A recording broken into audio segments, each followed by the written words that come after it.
6:01. Good evening, ladies and gentlemen, and welcome to this evening's Ridgecrest City Council meeting. Thank you for being here this evening, and thank you for your patience in us getting organized. I'm going to go ahead and call the meeting to order at 6:01 p.m. with roll call. Mayor Bruin. Here. Councilman Blades. Here. Councilman Rajaratnam. Here. Councilman Heyman. Present. Councilwoman Breeden. Present. 5 present. We have a quorum. Okay.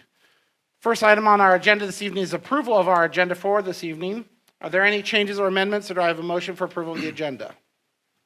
So moved. I have a motion. Do I have a second? Second. Motion second.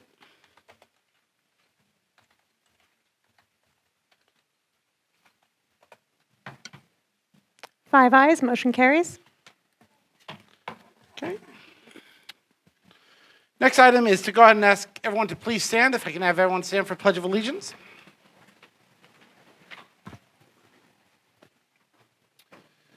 Chief. I pledge allegiance to the flag of the United States of America and to the republic for which it stands, one nation, under God, indivisible, with liberty and justice for all. Councilman Rajaratnam. Please join me in prayer if you would. Lord, thank you for this day. Thank you for the freedom we enjoy in our country, Lord. Bless this country. Lord, I pray for the leadership. Give them your wisdom as they govern this country, Lord. Pray for our troops who are in harm's way. Protect them from all evil.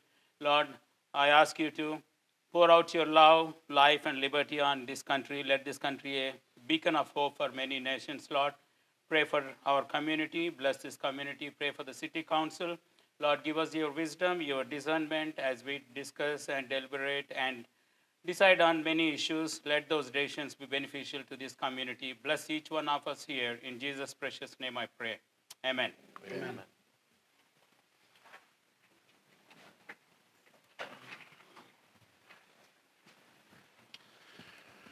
We have 3 presentations today. I'm going to go ahead and do the key to the city honor and the proclamation. Then we'll have the MKN consultants for wastewater. So if I can ask the council to join me at the podium as well as City Manager Strand.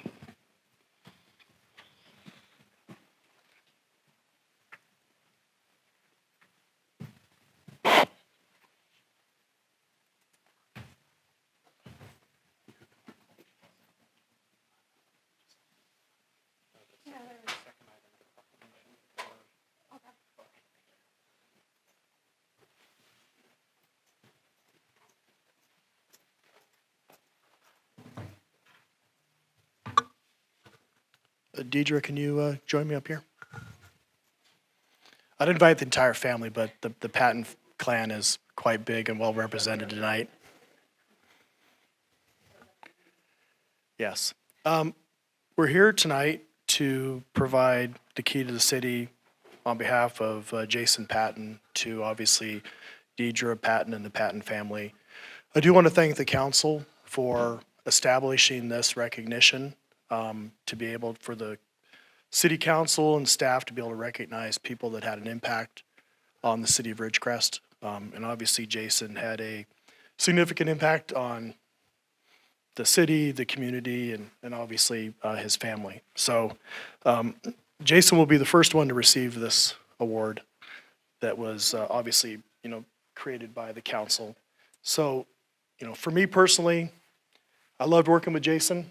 I know he started off in the Planning Commission, got elected to council, then he became our Park and Rec manager, then he ultimately became our Park and Rec director, which was his ultimate goal was to provide, better quality life for our community and especially our children. And he did an excellent job. And I know that it was a difficult decision for him to leave and manage Coldwell Bank or own it, but the opportunity for his family and for himself was far greater than what he was doing for the city, so he left. And we still kept in contact with him. I know he did a lot of great things within the community, still volunteered his time. And I know that, I know where he's at because him and I talked about this quite a bit.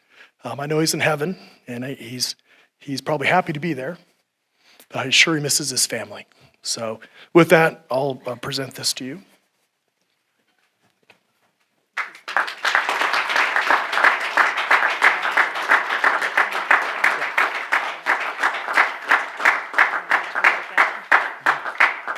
something if you want. Or not. I have to. Just huge thank you to all of you. This is truly an honor for all of us. I wish he was here to get it, but he's here. I know he's here. And he leaves quite a legacy behind, and the best legacy is all right over there in those chairs. And believe me, there's a lot of Pattons here, so we're going to try to continue that legacy and do him honor and try to do what we can for this community. And I will tell you, I have never been more sure about where I live and love this community than the past 2 months. They have just stepped up and been there for every one of us so much, the whole community. So thank you again. I appreciate it. Thank you all so much. Thank you. Thanks, Ron. Oh, bring my... Can I have my family come up, please? Mom and dad too, grandma, grandpa. Either do you want just your family, or would you like council as well? Why don't you do family, your family do council. Yeah, we got time. Do family first. Just up here, we're gonna get a picture of you.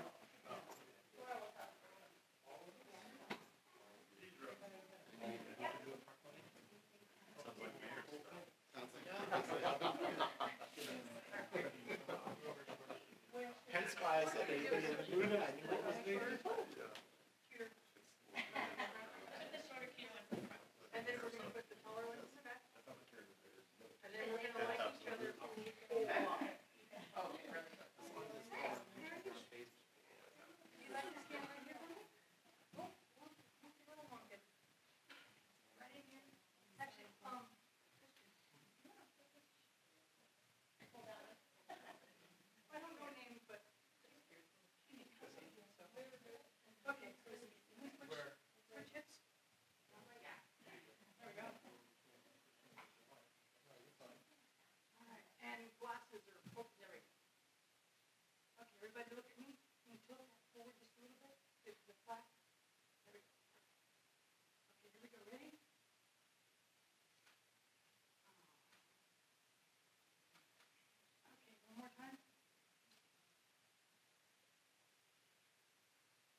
Can you all share some of those pictures with us? Thank you.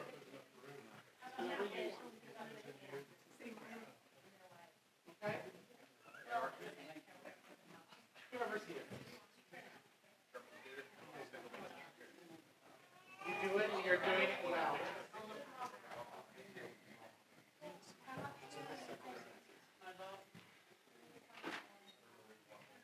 Let's not let Henry hide in the back.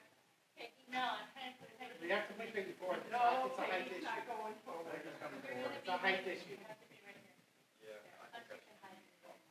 Christian, you can go stand next to Mom. That's the way. There we go.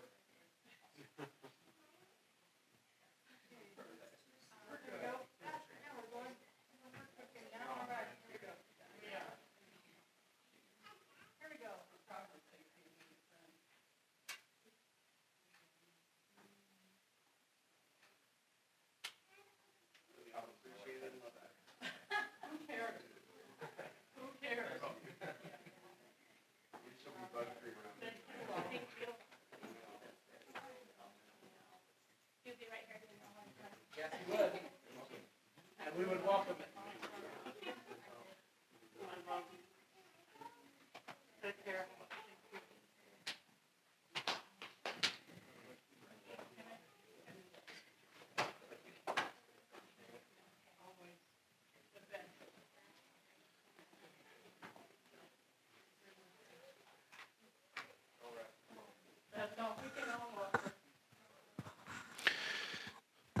To the entire Patton family, thank you. Thank you for the time that your dad, your father, your husband all gave to the city.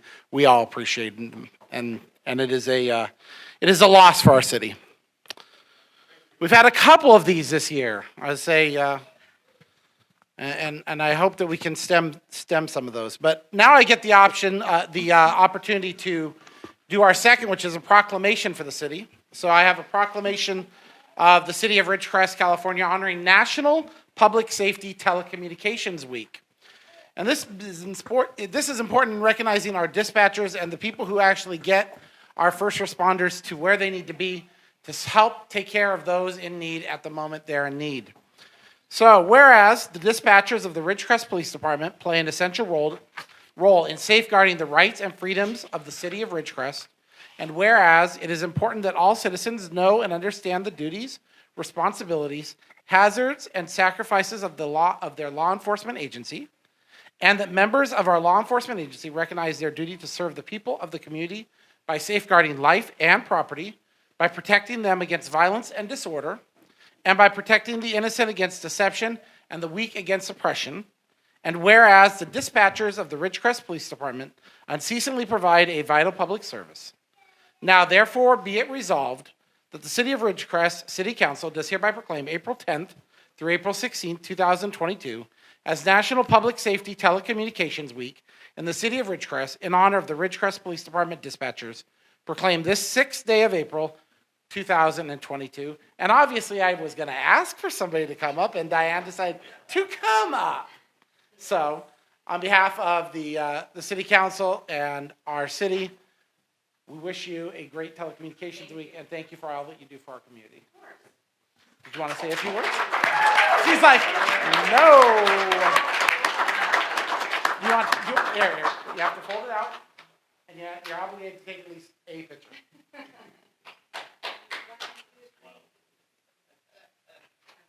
The picture said.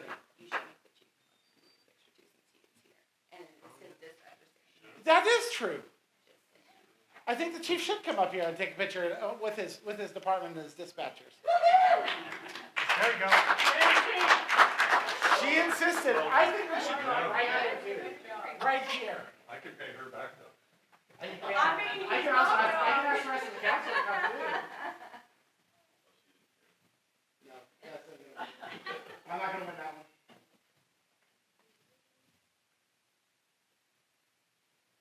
Mr. Mayor, should you get your parents up there?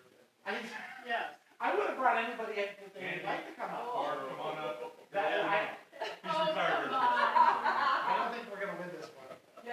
No, we're not winning that. Thank you. And thank you to all of our dispatchers.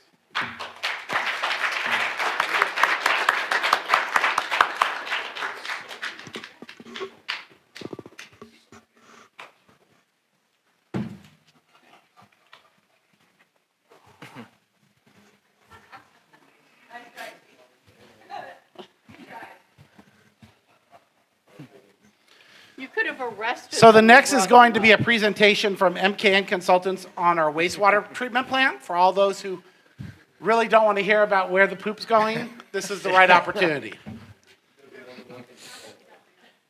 Not that you don't, but I understand and respectfully. Give us just a moment, sir. Yeah, I was saying since Christian looks so much like his father that we should have him stay here because we knew how much We Pat, could. we knew how much That's Pat really true. loves sticking to the end of the meeting. Yeah. Every opportunity he had, You he's gotta like, sit right over there, "Hey, it's though. time to go." Yeah, we get you watch all the time. It's remarkable. Going, this is ridiculous. Yeah. See ya. So, Mr. Mayor, members of the City Council, as you know, we've been moving forward on the development and construction of our new wastewater treatment facility. And as part of that process, we've hired MKN Associates to assist us in the design, environmental, and construction of the new facility. MKN basically works for the city of Ridgecrest. They're the ones that help interpret, make sure that the product we get from our other consultants is appropriate and is what they say it's going to be. So basically, MKN works directly for the city, looking out for the city's behalf on the design and construction of our wastewater facility. So what I have here, who I have here tonight is Michael Nunley. He's going to give you a short presentation, a project status update of where we're at on the facility. Staff felt it was time to bring this to council because we have gone through an alternatives analysis of what the plant should be based upon our constituents, what we produce. And so Mr. Nunley will be here tonight to kind of just go through that process. He'll be here to answer any questions that you may have either during or after the presentation. So I'll turn it over to Mr. Nunley. Thank you. Thank you for the opportunity to speak with you today. One thing is constant with every city I go to: when the wastewater engineer gets up, people leave. So I don't know what that is, but I don't take that personally.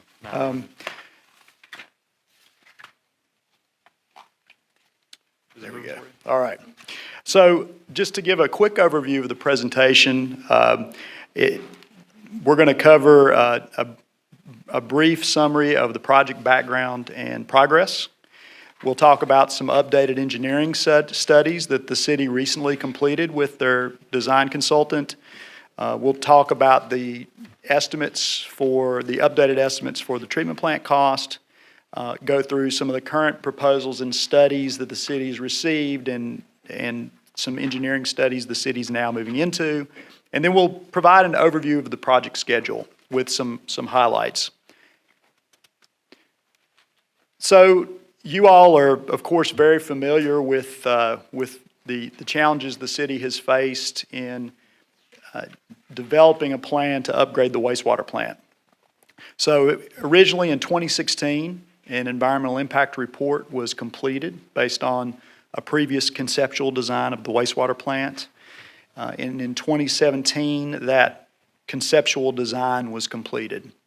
It took several years, as you all know, to negotiate between the Navy and the city on the easement for locating the wastewater plant site. And so that negotiation was finalized and the easement agreement executed in October of 2020. A couple months later, we were hired by the city to serve as a project manager or an extension of staff to help with coordinating consultants, reviewing technical information, and providing guidance. And then in March 2022, we received updated engineering studies from the city's design engineer, Provo and Pritchard, and some updated and some study proposals were submitted to the city in April for continuing with pre-design studies and an update to the old 30% design. We'll talk about what the differences are between the current design direction and the previous design direction.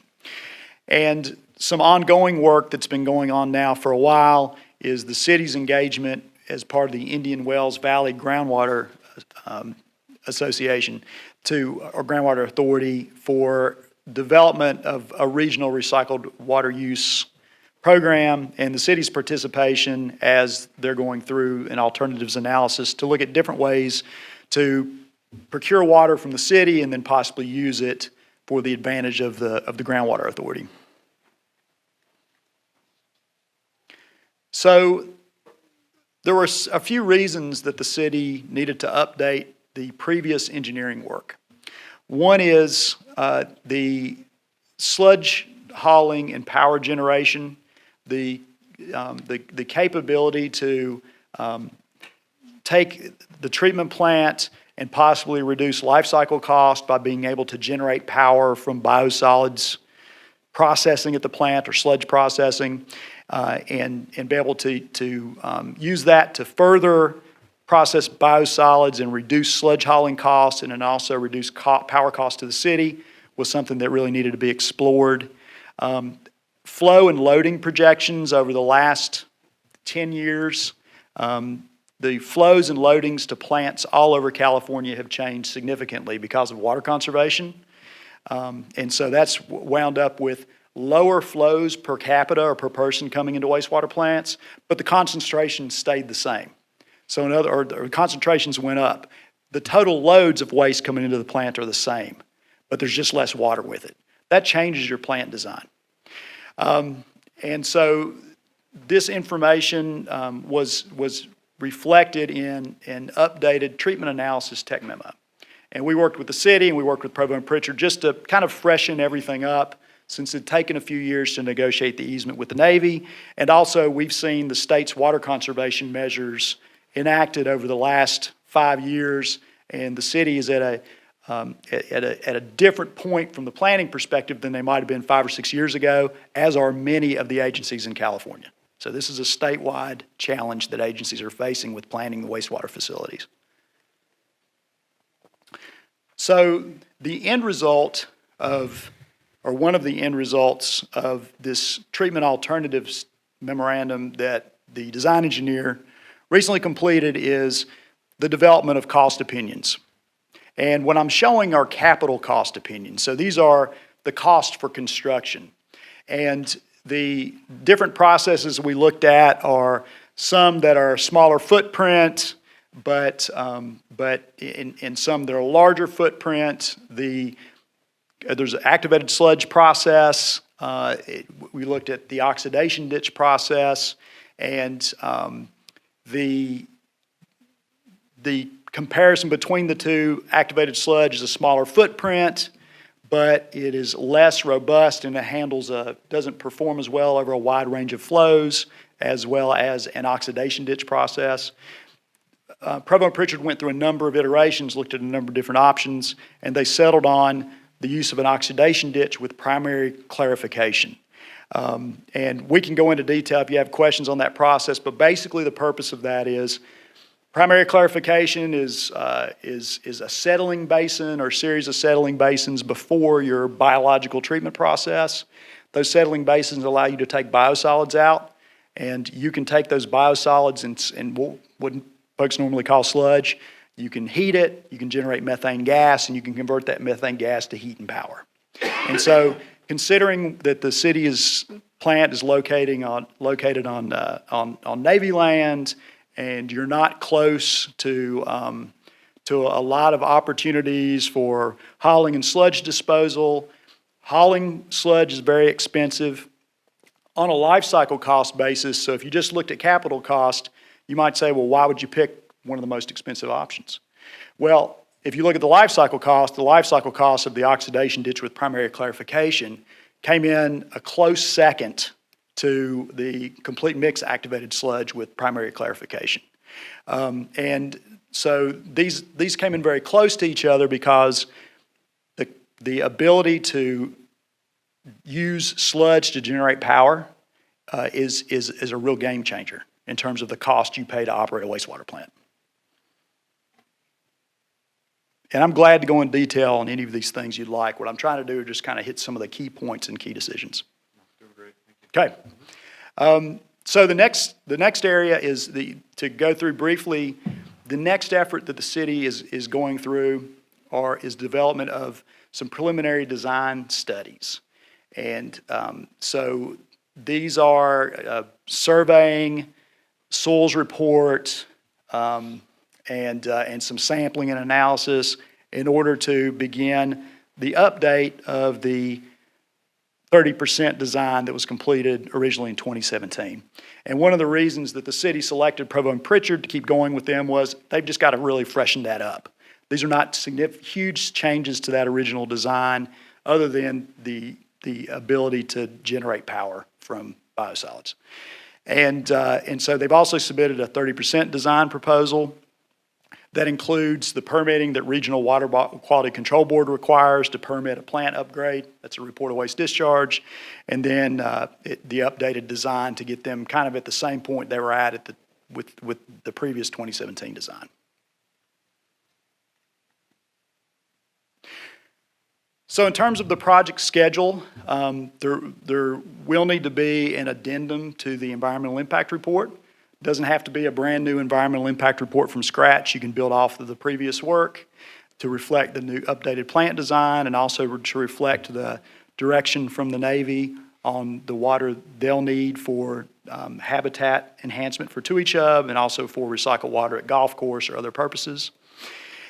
And so that would be completed later this year, as well as the updated concept design report from the design engineer.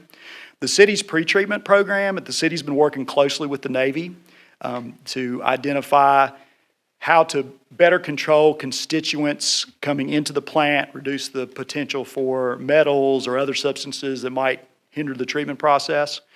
And so the city's been working closely with the Navy on that, and the goal is to really have that dialed in by first quarter 2023. Then develop the final plans for bidding in fourth quarter 2023, so a little over a year and a half, and then be able to finish construction of the project towards the end of 2026. So that's the schedule right now. The Navy's been a good partner with the city through this process. We have routine calls and sharing of information, and we're working together on the environmental studies, and so that's been a good collaborative process, and it's been everything's proceeding well, and I'm glad to answer any questions you might have. I have a couple, if I may. Could you explain to me the methane gas that's going to be produced? We're going to be able to use this as energy? Is that what you were saying? Correct. So when you heat and mix sludge, then you contain it in a concrete digester. And so the methane's contained, it's collected, and that methane is converted to heat and power. And so that that's your kind of your energy generation approach, and you generate the methane by heating the biosolids. Is it enough to operate the plant, or is it enough do we have extra that we can use for energy elsewhere? That's a good question. So typically, during the preliminary design phase, we identified typically plants can generate about 30 or 40% of the power they need. So it's not enough to fully offset all your power usage, but it's significant. The second question I have, you said that we were going to have the ability to watch what comes in to the sewer treatment plant. There's been some problems in the past with what has come in there, where it's coming from, and how it's identified. Are we going to be able to actually do that? Because I know some things that may have come from the Navy have been attributed to elsewhere in the community. And I don't want to point fingers at anybody. I simply want to make sure that we can determine where those products are coming from and how we are going to mitigate or treat. The city's working with Larry Walker Associates to develop a pretreatment program. And it's called a pretreatment and source control program. And just like it sounds, it's to control this and limit the sources of wastewater, of contaminants getting into your wastewater.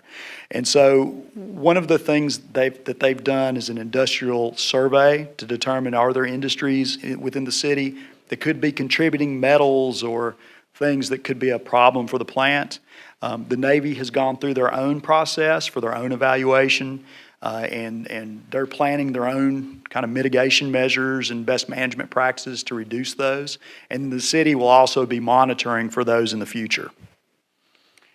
Attributable, or will we be able to attribute where they come from? Yes. Okay.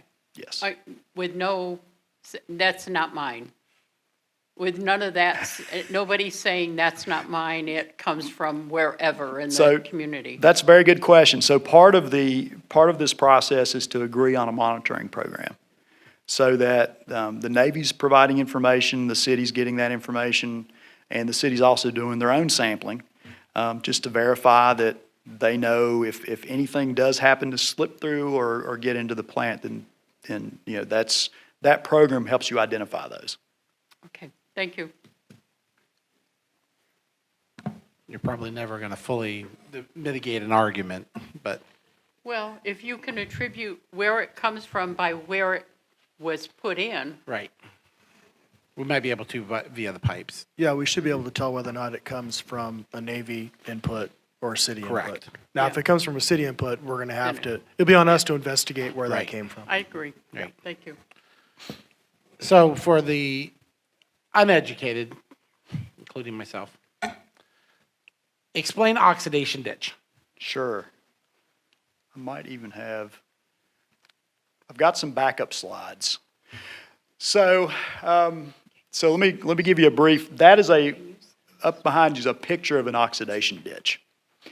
And so they're also called the racetrack process. And wastewater flow enters that's two oxidation ditches that you see on your screen, side by side. They operate in parallel. And what happens is wastewater enters one part of that racetrack, and it basically continues around and gets extracted out, and it's aerated the whole time. So there are aerators at the corners, and there can also be diffusers that put fine bubble aeration into the wastewater as well. And it's a fairly large volume, which is a good thing because it's robust. So if you have a slug of something nasty hits the plant for some reason, these handle it really well because it's a big volume, dilutes fast, and it's a very robust process. It handles variations in flow very well, and because it's a large volume and it's very forgiving. Okay. So that's the first process in terms of breaking down the solid. Yeah, Influent. it's actually right after the first. It's the very first process would be like what's called headworks, and we didn't include a picture of it, but a headworks is basically a screen, and that takes out the big stuff. So it takes out eggshells or whatever else, tennis balls and small children and whatever else might get in there. And so that gets it out. And that stuff, you take that out, it goes to a landfill. It's easy to get rid of it. Permitting and all that stuff's easy to handle. The primary clarifier is your next stage. And so the primary clarifier is it's just a big slow tank. And so wastewater comes in, sludge settles out, you take the sludge, you pump it over to your digesters, and it takes 30% of the organic load off of that oxidation ditch. Gotcha. Yep. So once the plant is completed, how many acre-feet of recycled water will this produce per year? So that's a good question. So the design goal is you're going to be able to produce, with this first phase, you'll be able to produce about 3.6 million gallons a day on average is what the plant will be designed to produce. Initially, you won't produce that. You'll produce between 2 and 2.5 million gallons a day, which equates to about 2,500 acre-feet a year, somewhere in that neighborhood. 2,500 acre-feet? Is that Correct. Yeah, we're anticipating that there'll be about 2,000 acre-feet that'll be available for recycled water for beneficial use, minus the 520 acre-feet that'll go to the Navy for the 2-each hub and the golf course.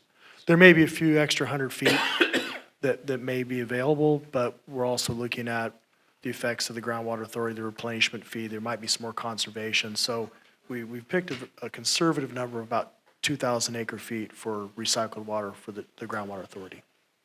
So that will come back to the water district, correct? Well, How does it Yeah, work? the agreements with the groundwater authority, but yes, we could work out another agreement with the water district, but that would be available for a recycled water project, Oh, which the Indian Wells Valley Water District is engaged in. There is a committee that meets that's studying that right now that involves Krieger and Stewart, who are the consultants for the water district, Stetson, who are the consultants for the groundwater authority, and also involves Mike and Jason from NKN. Ron, can I add a little something? Yes, please. Since you invoked the groundwater authority, I appear. So just for clarity, that the city and the groundwater authority entered into an option agreement a year ago, maybe a little more now, so that the groundwater authority has sort of first dibs on the water, but the groundwater authority is planning to use the water in conjunction with the water district, so that it's being put to water district uses. So that's sort of the chain. So it goes from us to the groundwater authority, and then presumably to the water district. I'm encouraged that we're continuing to have favorable discussions in that regard. So the cost of the project is around 50 million. So I don't know if it is a question to you or to city manager. I So think it's 60, right? between 50 and 60, depending on which way we go, I Yeah. think. That's correct. So how is that going to be financed? Do we have any idea at this point? We do have cash on hand that will pay for part of that. The balance, we're hoping we will be able to get a state revolving loan. I know that we had applied this year, even though our points were quite low because of, we don't have the full design, we don't have the environmental complete. But we are working diligently to get all that stuff done so then we can have a higher score for the state revolving fund. And there may be opportunities for loans that may be forgivable. But we are in a very good position because we do have a very good cash position that will pay for a significant portion of this. And our debt service should not be that great. And part of that's just because the previous council had raised the sewer fees to where they should be. So we've been collecting funds to go towards that down payment. So I remember, Mr. Strand, last year in January, I think we applied for some grant which could pay for design and environmental studies. Groundwater Authority applied for a grant, I think, 4.7 million or something like that, if I remember correctly. We are just, I think, today we were notified that there is an earmark that has been moved forward by Vince Fong's office in the amount of $5 million that would help fund the development of the plant, the build of it. So far, whatever costs were incurred, it is from our cash then, right? You mean the costs right now? Yes. As we move along for the consultant development, we're paying as we go right now for these services. Okay. All right. Thank you, sir. Not using an exact number, but considering we got another 5 years of time, collection, fee collection, construction completion, everything else, we're over 3/4 of the total cost in cash, correct? And I'm just trying to give a general number, not. I know that there's exacts that can come into it and cost overruns and everything else. Yeah, the cash is a misnomer because remember, part of our cash balance has to do with repairing and updating our actual sewer system within the city. So part of that money is going to go towards updating that portion, and then so we'll have a portion that will go towards the down payment of the plant, but we also have to have, obviously cash reserves that are in place. So, that number, we might be able to put down 40 million towards the cost, and then maybe debt service, 15 million, which is, a good position to be in, but, I don't know. Yeah, I mean, no way to know exactly. Yeah, obviously, a lot of the revenue that we're going to be seeing over the next couple of years, and you'll see this during the budget, instead of pulling from reserves to pay for consultant services for the 30-60% design, we will just be paying for it out of revenue. So we won't be taking that money and actually putting it in reserves. We won't be pulling reserves out, so we'll just be paying with the revenue that we have. So we may not see these continual jumps in reserves because we're going to be using the revenue to pay as we go for the design and consultant services. Yeah, and I mean, and no harsh on you is you've been working on this for several months. Even the price tag today is probably already at 10% above what it is just in terms of market cost right now for a project 5 years out. Unfortunately, I would anticipate we're going to have another public meeting that will specifically discuss financing, of course, and how we're going to pay for the plant. I mean, we're obviously going to have to do a rate study as part of the state revolving fund loan to figure out where we're at. So, okay. Any other questions? Just schedule. Do we think, I'm looking at here, projected completion, construction, fourth quarter of 2026. Do we think with the changes to the EIR or anything else will hold that up? Or do we think we can, that's a firm date to give to the public? Because I know it's much, it's anticipated. People have been waiting for this plant for some time. Of course. Sure. I would say that there are a number of things outside of our control. So the regulatory agency engagement during the EIR process, we've already reached out and worked closely with U.S. Fisheries, with California Fish and Wildlife, with the Navy's environmental folks, and so we're working very closely on those issues that we know are sensitive, particularly to each other, et cetera. So the answer is, we've built a schedule that we feel like is realistic, but there are a number of things just outside our control. Sure. I think the last question I'd have is manning for the plant. Is there an enormous delta in qualifications you might have to run, like say, oxidation with primary clarifier, as opposed to what we have now? You shouldn't expect a huge difference there. One of the reasons we looked at the oxidation ditch versus the activated sludge plant, and I didn't get into a whole lot of detail there, but one of the areas that we looked at in terms of qualitative ranking or comparing was staffing and complexity of operation. And the oxidation ditch is very similar in terms of complexity, et cetera, to your existing plant. I mean, it's treating to a higher level and it's doing more, but it's closer than some of the other options. Understood. Thank you. Yep. Councilman Hammond? So I have a couple questions on back when you were given the options of where do we go with this sludge once it's produced and burning it and producing energy. From a cost-effective standpoint, is that more cost-effective to the city to do a project like that, or is there a market for that sludge in a dried format to move it to say a facility or a city where they have a larger burn off facility going, and would it be cheaper for us to go that route? So that's a very good question. There are regional solids processing facilities that might do composting and a number of things, might generate, there's some processes that will generate fertilizer pellets. There are large regional facilities. The challenge is hauling costs. And hauling sludge is very expensive, particularly when it's wet sludge. That was my question, is could it be compacted in a solid or dried solid format and maybe contracted with one of these other facilities to even come and pick it up, because they'll be utilizing it for a benefit? At this point, the economics aren't such for those facilities that they want to come pick those up from you. Okay. So that's kind of where it's at now. It's not that big market for... Yeah, not yet. And depending on where you are in the country, that can be different. When I worked in Hawaii in the past, economics there are way different.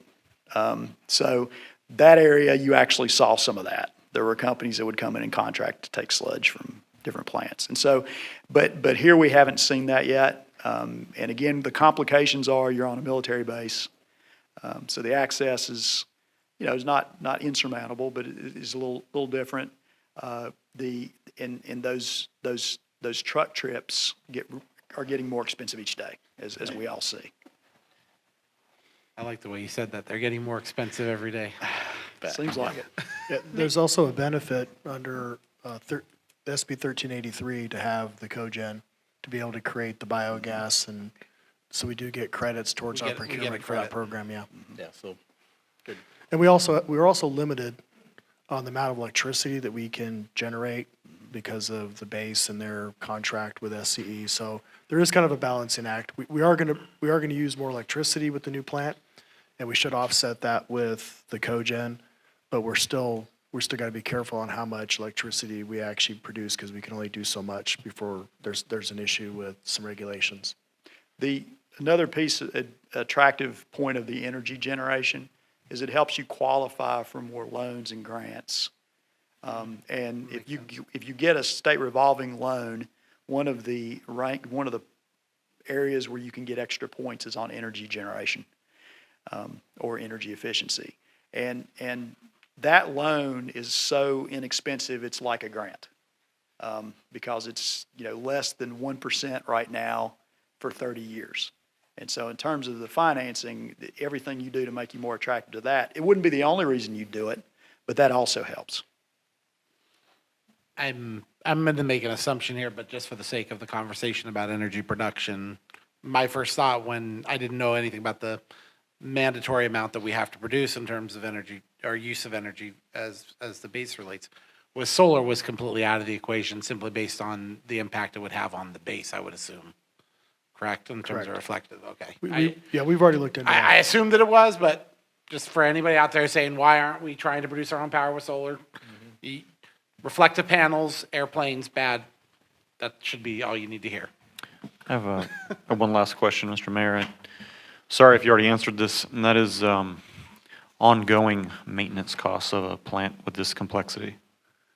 What do you foresee, maybe on an annual basis? Yes, that's a good question. So when we did a relative comparison, and I've got it here on my phone, but basically the numbers that we came up with were in order to compare the different options. When you compare this option is the lowest operating cost option, including your operator costs, including your power usage, et cetera, among the different options. I can find that comparison just to give you an idea. So essentially, a little bit higher upfront cost, and better long-term maintenance costs. Exactly. You want to look at it as an investment to reduce your long-term costs. So the annual O&M power cost, excluding average annual O&M cost excluding power, was, this one was around, these were all between 1.3 and 1.5 million a year. So that's your staffing, Can you that's all repeat your that other number? stuff. Between 1.3 and 1.5 million is roughly what we came up with in the study. Thank you. Thank you for that. That's all I got. Okay, any other comments, questions? I'd like to make a comment. 8 years ago, when the council, I was on it in the beginning, met upstairs with all the people from San Diego and the Navy, and I was concerned that we would never, ever get to this point.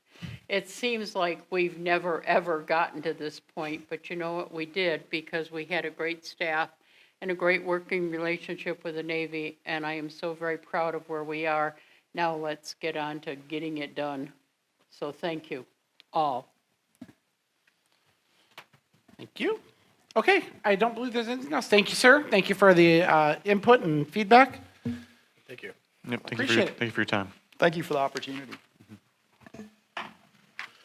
Okay. Next on our agenda today is public comment of items not on the agenda. Persons wishing to address the council on matters that are within the council's jurisdiction and do not already appear on the agenda may do so at this time pursuant to the Brown Act. City Council may not take action on any item that does not appear on this agenda. Speakers are limited to 5 minutes, and the total public comment time is limited to 1 hour. Each speaker is asked to provide his or her name. And do I have any public comment from the floor? Seeing none, do I have any public comment on the phones? Seeing none, I'm going to give a few seconds. I've learned a trick from another council, which is to give about 10 seconds for anybody who's watching on YouTube to allow them the opportunity for the time delay to call in at the time of public comment. Seeing none, we'll go ahead and move on with no other public comment. Next item is council announcements. We'll go right to left tonight. Peggy, any council announcements? No, thank you. Scott? I don't have any announcements to tell council comments at the end. I think soccer practice has started for our Parks and Rec, and then looking forward to seeing the kids out on the field again. And they wrapped up a great basketball season, so it's nice to see our kids out doing athletics again. On behalf of the Rotary Club of China Lake, I want to thank the community for coming out and supporting the Rotary Scholarship Auction Dinner. There were a lot of people, and the bidders were very, very generous. I'm proud to say that we have netted an amount of $80,000 between the auction and the donations. That's an awesome. That shows how supportive this community is for a good cause. So I want to say that this money is going long ways in the lives of graduating high school students going to college, and you really made a difference in their lives. Thank you very much. It was a wonderful evening. An Thank you. expensive evening, but a wonderful evening. And in the future, I will look to see who's I am never messing going to with me. try to bid against you again. Because that's all that I need to see. Every single photo I turn back to is my head down and my wife flashing. Gets me in trouble every time. It was a wonderful time. And then I didn't mention, we also had, I'll let Kyle go first next, sorry. Any council announcements? Nothing. We had the thank you to Assemblymember Fong and everyone who came out, all of our service clubs, to our Respect for Law dinner. We were able to honor an officer from every division here that serves us, from CHP to Charter Lake PD. But we were able to honor one of our own, Officer Kyle Cushman, with the Ridgecrest Police Officer of the Year. It was a wonderful night, and it was always great to see the people that put their necks out for us being recognized. So, okay. Next is our consent calendar. All items listed on the consent are considered to be routine and non-controversial by city staff. Consent items may be approved by one motion. If no member of council or audience wishes to comment or ask questions, if comment or discussion is desired by anyone, the item will be pulled from the consent agenda and be considered in listed sequence, with an opportunity from any member of the public to address the city council. Our 4 items on the consent calendar this evening are number one, first, proposed action to approve draft minutes of the Ridgecrest City Council regular meeting dated March 16, 2022. 2, a resolution of the City Council of the City of Ridgecrest authorizing an application for federal transit funding for fiscal year 2022 and fiscal year 2023 in the total amount of $267,372. City manager to sign and file the application and execute all certifications or assurances, contracts, or agreements, and designate the transit service coordinator to provide both additional information in connection with the application for the Federal Transit Administration Section 5311 projects, and to submit and approve requests for reimbursement of funds from the department for the Section 5311 projects. Number 3, a resolution of the City Council of the City of Ridgecrest to levy and collect sewer fees on the general tax rolls for fiscal year 2022-2023. And number 4, a resolution of the City Council of the City of Ridgecrest updating and approving the police officer trainee and information systems specialist job descriptions for inclusion in the personnel classification plan. Does any member of the council wish to have an item pulled? Item 6 and 7, please. Items number 6 and 7 have been requested to be pulled. Is there any member of the public which wishes to have an item pulled? Hearing none, we'll go ahead and pull items number 6 for discussion. Item number 6, a resolution of the City Council of the City of Ridgecrest to levy and collect sewer fees on the general tax rolls for fiscal year 2022-2023. Mr. Reed. We don't approve each one individually. Don't we review, then we approve as a whole? I understood that you approve as it is, and then we I discuss. know, this is why I turned to Rika. Yeah, you would approve the regular, so you would ask for an approval of items 4 and 5 with the pulling of wait. 6 and 7. And then we'll do You wait. roll call. Do I have a motion for the approvals of items number 4 and 5 as presented? So moved. I have a motion. Do I have a second? Second. Motion second, but then it's a roll call because we can't. Okay?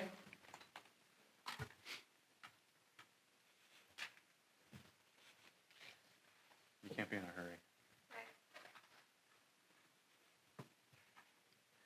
There we go. Mayor Bruin, Aye. Councilman Blades, Aye. Councilman Rajaratnam, Aye. Councilman Heyman, Aye. Councilwoman Breeden. Aye. 5 ayes, motion carries. Okay. So item number 6, a resolution of the City Council of the City of Ridgecrest to levy and collect sewer fees on the general tax rolls. Mr. Reed. Good evening, council.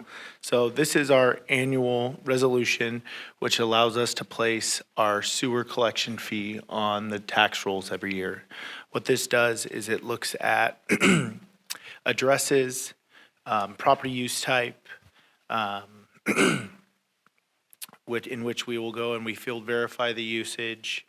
We have gone back through all the vacant parcels and looked at why some were being levied, why some were not, if they should be levied, if they shouldn't. So it's our opportunity to fix who we levy these fees to every year. As you know, last year was the first year we did this in-house. It went pretty well. We only had a few we had to amend, and this year we're expecting it to get better. In the staff report, you can see a typical example. It's got the assessor's parcel number, the roll number, and then what the charge is. The charge for residential, single-family, multifamily is a fixed fee based on the approved wastewater schedule, which is also attached as Exhibit B to the staff report. And then we have a volumetric charge for all of our industrial and commercial users. So we get a report that the Water District so graciously provides for us that aids us in this, where we get yearly water usage. And from that yearly water usage, we have a fee that we charge based on how many 100 cubic feet they've used a year. So that gives us an idea of the volume that's going into the sewer. And thus, we levy our fees based on the volume we would have to treat. And with that, if there's any questions, I'm open for questions. So, Mr. Reed, this is already existing, right? There is nothing new. So I Correct. just want to make sure we are not charging anything additional. No, I believe the last time this was updated was about 10 years ago, if I'm right? Was Yeah, it it's been in 10 years. It topped out 5 years ago. Yeah. And so this is, we're not looking at a cost of living. This is just the rate. There's no increase in the rate. And as you know, we have to do this every year, one, because to put on the tax rolls, and two, we do have all of our commercial business are volumetric. Correct. So we just can't charge them the same rate year for year. We have to, based upon how much water they actually use in their business, that's calculated based upon a certain rate that was established from a rate study based upon their constituent that they normally provide, depending upon their type business. One other thing of note with that is a lot of the commercial users have gone to a dual metered system. They have a landscape meter, and then they have their, I'm going to say residential use, but they have their actual use, so the water that ends up in our sewer lines. So that way they can differentiate which flow is actually going to the sewer, so that way their sewer fee is reflective of what's actually going down the drain or being flushed down the toilet. So a lot of people have gone to a way, it provides them a way to know exactly how much they're using on landscapes. Not only does it aid in conservation, but it also gives them a more accurate billing for what we're having to treat. In the resolution, Mr. Reed, it says it's approved by Prop 218 for 5 years beginning in 2013. So which means it expired in 2018? I'm just trying to understand what happened after that. Yeah, the Prop 218 hearing was what established the rate. It was actually a negative vote that took place back in 2014. It was published. People had the opportunity to vote, and based upon that hearing, these rates were established. Now, if we wish to change those rates again, we'd have to do another 218 hearing. But right now, because of that 218 hearing, the rates are set, and we're fine. Because we haven't updated. But if we go to increase it, we have to go back. We have to go through the whole process of sending notices out to all of the users to allow them the opportunity to vote on whether or not they wish to increase the costs or not. And one So question. later, Sorry, go just ahead. to add to that, later staff will be presenting our landscape lighting and maintenance districts and drainage benefit assessment districts to you. So the reason why we do a Prop 218 hearing every year on that is because there is a cost of living increase. So that's why if you think back to previous meetings, we've had, those are a 3-meeting process where this is a 1-meeting process. So on the examples which you gave, 378.24, I'm presuming that is for residential? That is commercial? Yes. So your commercial Looking rate. at this one. So that's going to depend on, that's just an example of accessors parcel numbers. So my guess is the majority of these are going to be commercial. I don't know what they are, where they are exactly or what they are, just based on the charge. So there's a flat fee that every residence gets charged. And then there's volumetric, so that fee is different for every commercial business because it's based on their actual usage. Okay. So that's why you'll see varying. So Cost. single-family residence, you said 3152, multifamily is 2748. So why is it less for multifamily? Do you have any idea? You know, honestly, I haven't gone back in and looked at the study to know, I'm just remember curious, exactly why. it I'm a is. layman, so I'm trying to understand this, so. You know what? I would bet you it's probably because there's probably a multiplier per unit in there. And they're going to assume that a single-family residence would have more people in it than a one-bedroom or a two-bedroom apartment would. So that's just what comes to my head in looking at it, but I can do some research and get back to you on why that volumetric charge is different. Maybe it is 2748 is per unit probably, so. Yes. Okay. That's what I'm thinking. I recall the discussion we had when we did that, and yes, that is what it was. It was the multiplier by the people, Gotcha. the estimated people. The estimated amount of people inside each dwelling, so contributing to the sewer system. Okay. So we don't know what the county fee is going to be, right, for this? No, we don't know what the county fee is, and if I remember right from last year, the county fee is like 38 cents a parcel or 28 cents a parcel or something like that. But there was a couple years it was 26, a couple years it went to 28. I believe last year it went back to 26, so it fluctuates, but the county hasn't set that levy yet. So all we're doing is getting ahead of the game, getting our resolution, getting some of this process done so we're not jam-packed in June and May and July, trying to get things in right at the end of the deadline. Okay. So that would be passed on to the consumer, not residents, right? Who pays that? Pays that, so that'll be part of the tax roll. So Tax that's roll. like the fee for us to have it on the tax roll for the county's time to do what they have to do to get it on the tax roll. Oh, it So will that be does, added to the. but it entire gets amount. passed through, so it's a pass-through us fee to the county. And then when they collect it, they take their fee out of it and we get our appropriation based on what the fees were that were set by council and set by the Prop 218 hearing. Thanks, Mr. Reed, for enlightening me. I appreciate it. No problem. So just one more quick comment on that is understanding this is rate set Yeah. from a 2013 rate study. And if we end up going through with everything we're talking about with the wastewater plant, public, come back, watch the YouTube video, April 6, 2022. We're going to need to do an additional rate study and look at these rates when that new facility starts to come in, or even prior to the facility coming in, potentially for the state revolving loan fund. I'm just making sure that, it sounds like, oh, there's no price change because we have not done that study yet, but it is in our future, and I just want to make sure the public has heard that. Correct. Okay. Any other questions? Okay, and then item number 7, resolution of the city council. Oh, wait, I got to call the vote on that one. Do I have a motion for approval of item number 6, to levy and collect sewer fees on the general tax rolls for fiscal year 2022-23? So moved. Second. Public comment, sir? Oh. Thank you.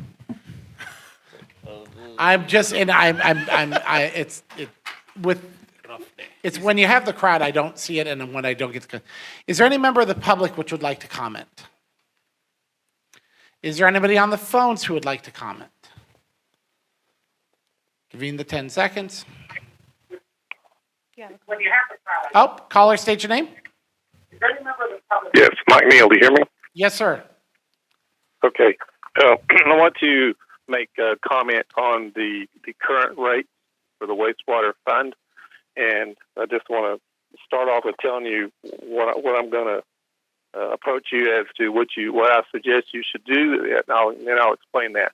What I'm suggesting that you do, and I've done this multiple times before, is that you totally have the option to reduce this property tax levy. You'd have to do another 218 if you want to increase it. But you can, at any time, including tonight, you can reduce that. Now, my point is that it should have been reduced a long time ago, and you can reduce it tonight. You just heard your city manager earlier say that we're going to have like $40 million cash we can put towards the new plant. Now, this new rate has only been in effect for 10 years, and in that 10 years, we've garnered $40 million plus. I've got the numbers from the latest finance numbers, and what he says agrees with what's on the books in the city. What that basically means is that the revenue over expenses amounts to a surplus of about $3.5 million, or possibly more, from year to year, every single year. Now, in 3 more years, you're going to garner almost $10 million more than you got in the pot right now. So you're going to have close to $50 million by the time the construction starts. And so you're only going to need to go get a loan for, maybe $15 million at a very, very low rate. And then you're going to continue, if you continue to charge this overly high wastewater fee, think where you're going to be in 40 years when this plant needs to be replaced. You're going to have garnered $160 million 40 years from now. Now, even with ridiculous estimates of inflation, it's hard to see that you're going to need to spend $160 million on a plant 40 years from now, which means you're charging us too much. And I've said this probably almost every single year when this came up over the last 5 years plus. I was there at the original discussion when three of us, including a former city councilman, argued against this rate and said it was too high. And I think the proof is right there with these numbers I just quoted to you. You could reduce this by $75 a year easily and still have way more money on into the future for subject wastewater needs, plenty new wastewater plants further down the road. Hardly even have to get any loans to build new plants in the future. So what I'm asking you to do is seriously consider doing that. You know that you're going to be coming back at us here not too far in the future to get an increased sales tax. And if you won't cut the other fees to what they really need to be, I'm certainly going to be one of those saying, city wants to charge you too much for wastewater, and now they want sales tax. Why is that? Why should you even think about it? So I really think you gentlemen ought to do your citizens that you're supposed to represent fiscal justice and make a motion to reduce this fee tonight, or at least have a further discussion in the near future and talk about reducing it. You have that option to do so. All right. Thank you. Thank you, sir. Just one of the things to elaborate on that, it is well within your guys' power under Prop 218 to lower a fee. That does not have to go back to a hearing. And you only have to go back to have another Prop 218 hearing if we wish to raise it. So that is 100% correct. But one other thing to note on that is when we do this new rate study, if it comes back that we are overcharging, that rate will be lowered. But we are going to have a whole nother grade of operator we're going to have for this new plant. We're going to have increased electric charges because the plant's going to be set up to process almost double, if I remember right, the amount of water. So our grand scale of the operating costs in our budget is definitely going to increase, in my opinion. So, and if we do have a surplus, when they do this rate study, that will be considered in the rate study of we have X amount to offset what this operating charge is, and it should be able to, I believe rate studies are a 5-year increment, if I remember right. That's what a Prop 218 hearing is good for 5 years. No, it's good for longer than 5 years. Depends on your costs. Okay. Well, that's what I thought it was, just based off the prescription of it. It says in our resolution that it's a 5-year increment for a 218 hearing, but I could be wrong. It was increased over 5 years. It was increased over 5 years from It was 2013 phased to in over 18 5 and then years. capped. Okay. Mistakes out. Okay, so it's the phasing, but there will be increased costs is what I want to say to operate the new facility. Right, and this is at its cap costs that already reached in 2018, so that does not take into account any increased costs of operating between 2018 and 2022 at this stage already. Yeah, you have Correct. to remember, you still have a significant sewer system in town that needs to be refurbished, that is part of Absolutely. this. So, yeah, we are collecting money to make a good down payment. It'd be nice to have enough grants to pay cash for this, so we don't have to include debt service as part of our rate study. But we also have to have our capital improvement program. So any consideration on either increasing or decreasing these rates has to go through a rate study and has to go through that process. So then we know we're set, that we're not going to be in a deficit. We know that, once the plant's built, obviously we can't keep collecting money at this rate and have a significant surplus. That's not good for the taxpayer or the ratepayer. One of the reasons why we've been negotiating so hard and are building a secondary plant is to keep our costs down, is to keep our construction costs down, our O&M down. So we are very mindful of the rates, but we're also very mindful that as we are able to pay for this plant, pay it off, it reflects an overall reduction in cost to our ratepayers. And even when you look around throughout the state, our rates are still very low Still much lower. comparatively. I wanted to make that comment when Mr. Neal talked about our high rates. When you look and compare, we are at the lower end of many of the rates and comparable. And because it says every year doesn't mean it's true. I just have to keep saying that. We hear people say it year after year after year, and it doesn't make it any more truer this year than it was last year. Like, we haven't seen a cost of living rate increase on our rates in 5 years. So, Yeah, so yeah, when it you start capped out at taking in the 18. cost of inflation, the amount of money we're taking in is actually less than it was 5 years ago. It has less value than it was 5 years ago. Right, so just be assured that staff is very mindful that we know this money's coming from the ratepayers. And like I've said to Mr. Neal several times, we are concerned about that. We do want to build a plant, but I don't want to build a plant just to have us in deficit. So we're in the same position we were when we raised the rates in the past, where they hadn't been increased in 20 years. The plant is in horrible shape. This should have been replaced probably 15, 20 years ago.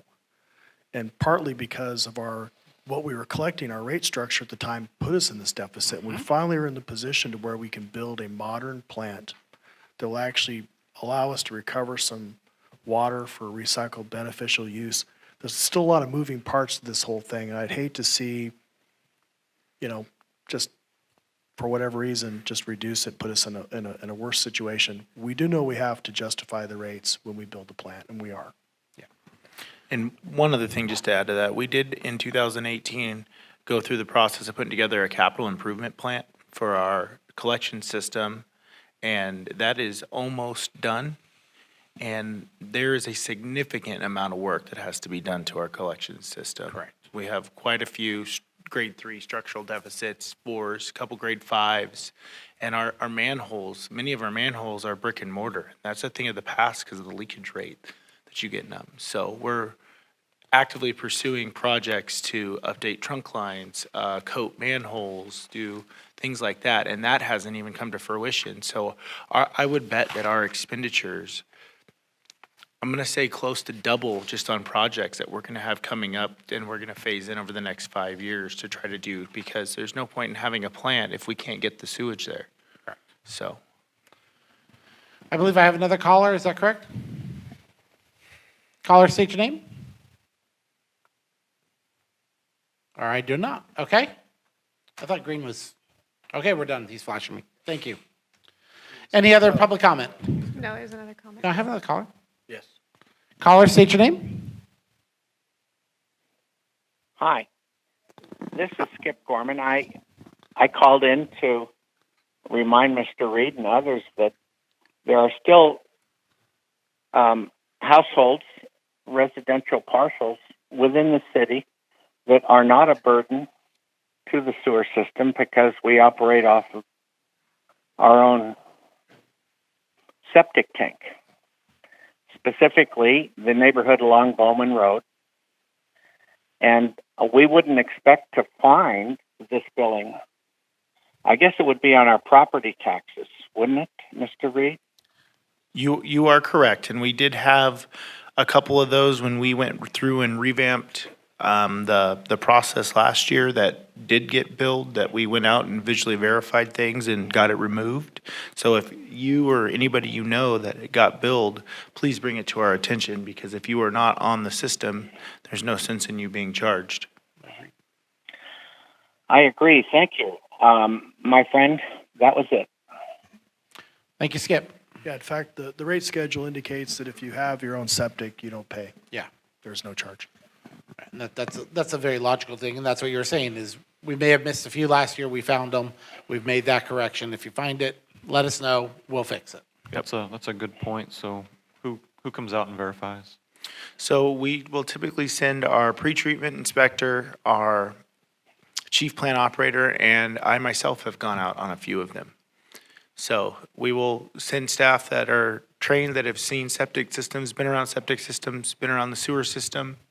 We search our record maps, and he is 100% valid. We have parts on Drummond that are on septic. We have a household off of China Lake Boulevard that's on septic. We have quite a few that you wouldn't think were on septic that when we redid everything last year, we now know are on septic. So, Cool, thank you.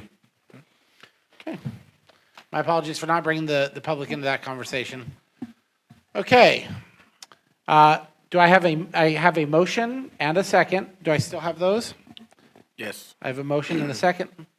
Roll call vote for approval of item number 6, a resolution for the levy and collection of sewer fees. Mayor Bruin, Aye. Councilman Blades, Aye. Councilman Rajaratnam, Aye. Councilman Heyman, Aye. Councilwoman Breeden. Aye. 5 ayes, motion carries. Okay, on item number 7, a resolution of the City Council of the City of Ridgecrest updating and approving the police officer trainee and information systems specialist job descriptions for inclusion in the personnel classification plan. Chief. And Matt. Okay. Go ahead, Matt. I'll let Matt go first. Okay. Yeah, I'll jump right in. So the information systems specialist job description was brought up due to the recruitment that we have ongoing right now with losing one of our employees due to a relocation. So in looking at this job description, it was pretty antiquated. You know, technology moves rather rapidly, and so this was visited probably, I'd say 10 to 12 years ago.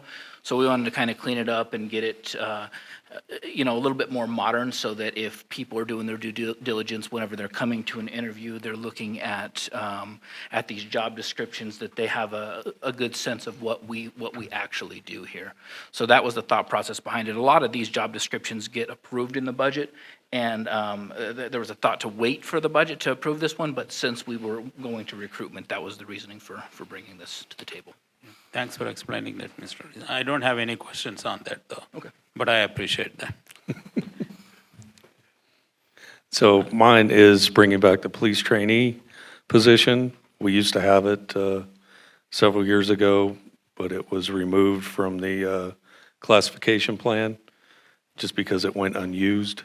And we need to bring it back so that during recruitment, and be frank, we're going to have to send people to the academy. That's what it was. The pool of people putting themselves through is dried up.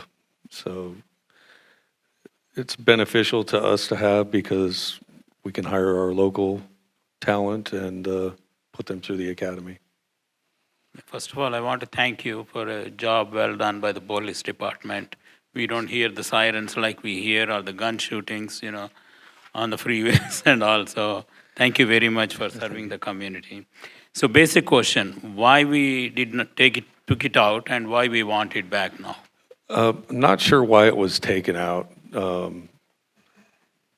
PERS had correct me if I'm wrong, Ron, PERS had a thing that if you had unused positions, they recommended that you get rid of them.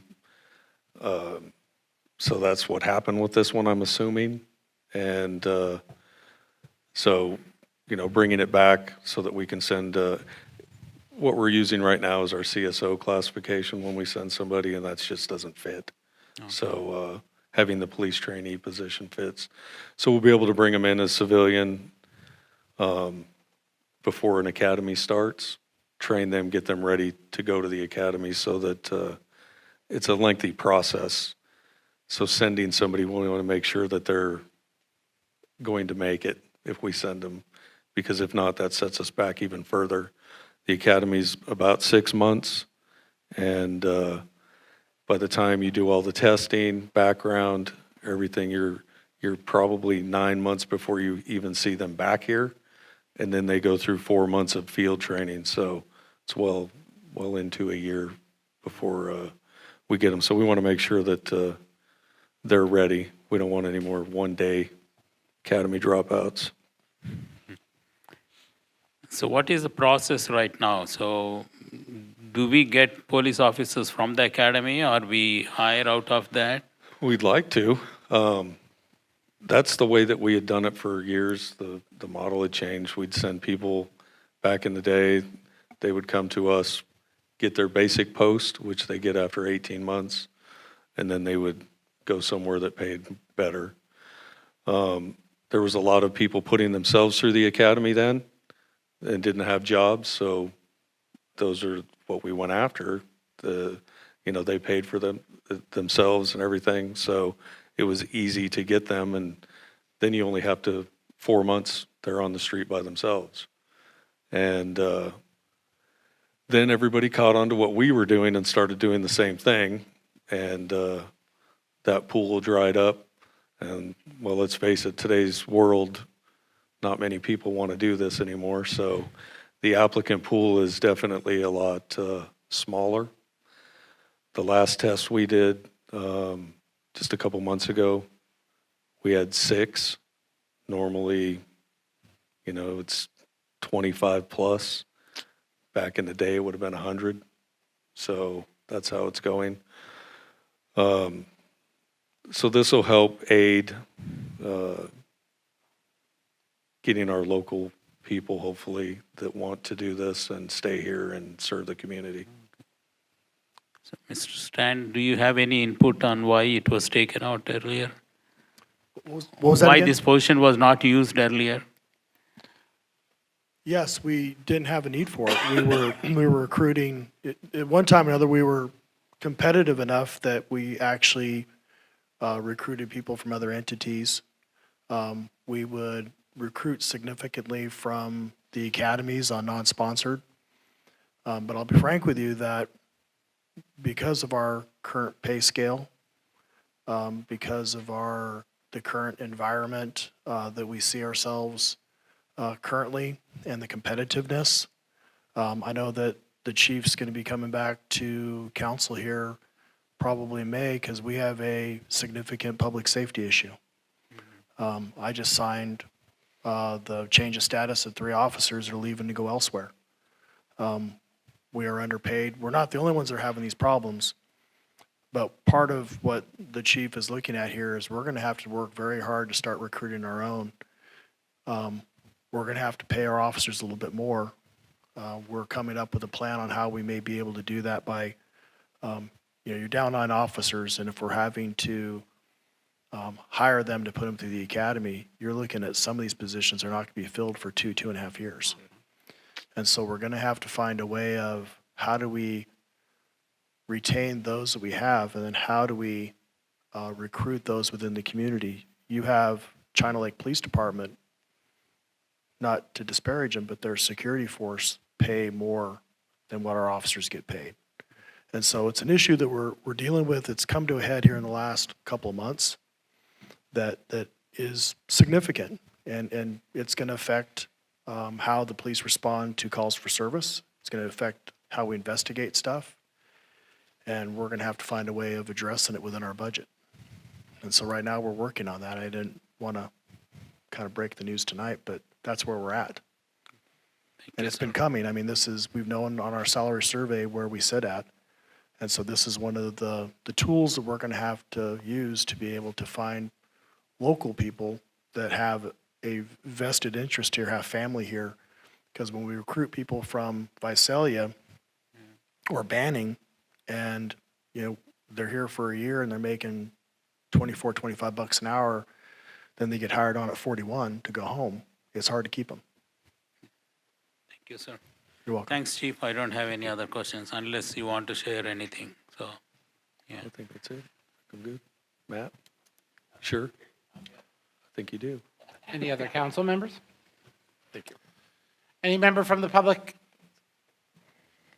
Any member of the public on the phones? Okay. Do I have a motion from council for approval of item number 7, a resolution of the city council approving, updating and approving the police officer training and information system specialist job descriptions? So moved. Second. I have a motion and second. Roll call. Mayor Bruin, Aye. Councilman Blades, Aye. Councilman Rajaratnam, Aye. Councilman Heyman, Aye. Councilwoman Breeden. Aye. 5 ayes, motion carries. Okay, next item on our agenda is item number 8. This is committee appointments. We have a need for additional appointments for our Planning Commission, as a result of the resignation of Commissioner Jenkins, as well as we need appointments for the Personnel Commission. Ms. Breeden, you are the appointee for Mr. Jenkins, who resigned. Do you have a new appointee for the Planning Commission? I do. The lady that I asked for people to apply here. I put it on Facebook because my term, I'm termed out in November. It would be a very short service time for new people to be coming in, and I was very proud when one person volunteered. It was Megan Richer. She is not able to be here tonight, and I talked to her. She has no agenda.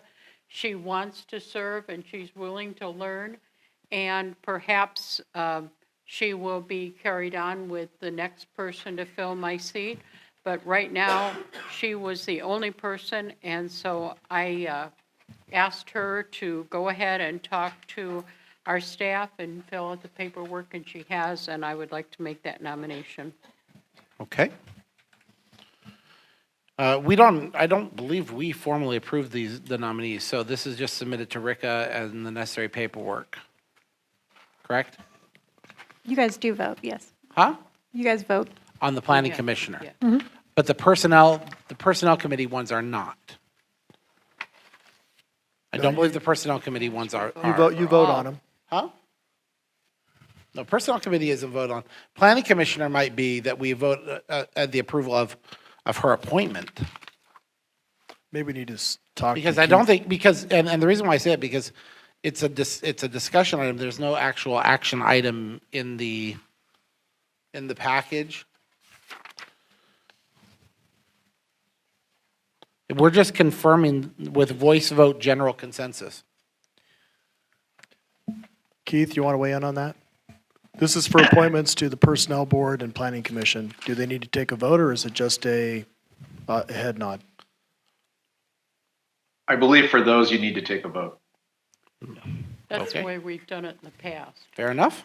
Okay? And I think it's because it allows for, like, if there is some kind of an issue with personnel, you know, so if somebody really wants to take issue, they could, That's fine. you know. Well, they are part of our municipal code. Right, right. No, disposition. I'm just following rules. Okay, so I have an appointment for Megan Richer. Is that, did I pronounce it Yes. properly? Yes. By Councilman Breeden for the Planning Commission. And I'll go ahead and do that one, then we'll do Personnel Committee, so we can do that one as the two different nominees. Yeah, I think what Rika means by the voice vote is just is everyone in agreement? So like all in favor? All in favor? Right. Okay. All in favor of that one? Aye. Aye. Aye. Okay, next we have the Personnel Commission. We are in need of an appointment from Mr. Heyman and from Mr. Blades. I'd like to appoint Mr. Bill Ferris, Jr.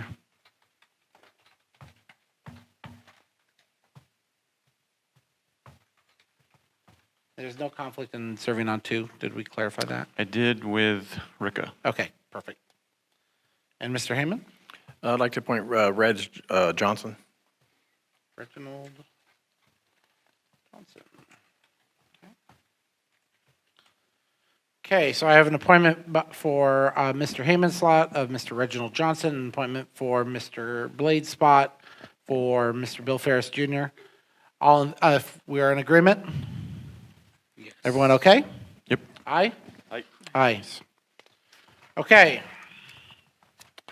Next is item number 9. Item number 9 is a resolution of the Ridgecrest City Council authorizing submittal of a sub-application for California Office of Emergency Services, OES, hazard mitigation assistance, and commitment to meet the non-federal share match funding requirement.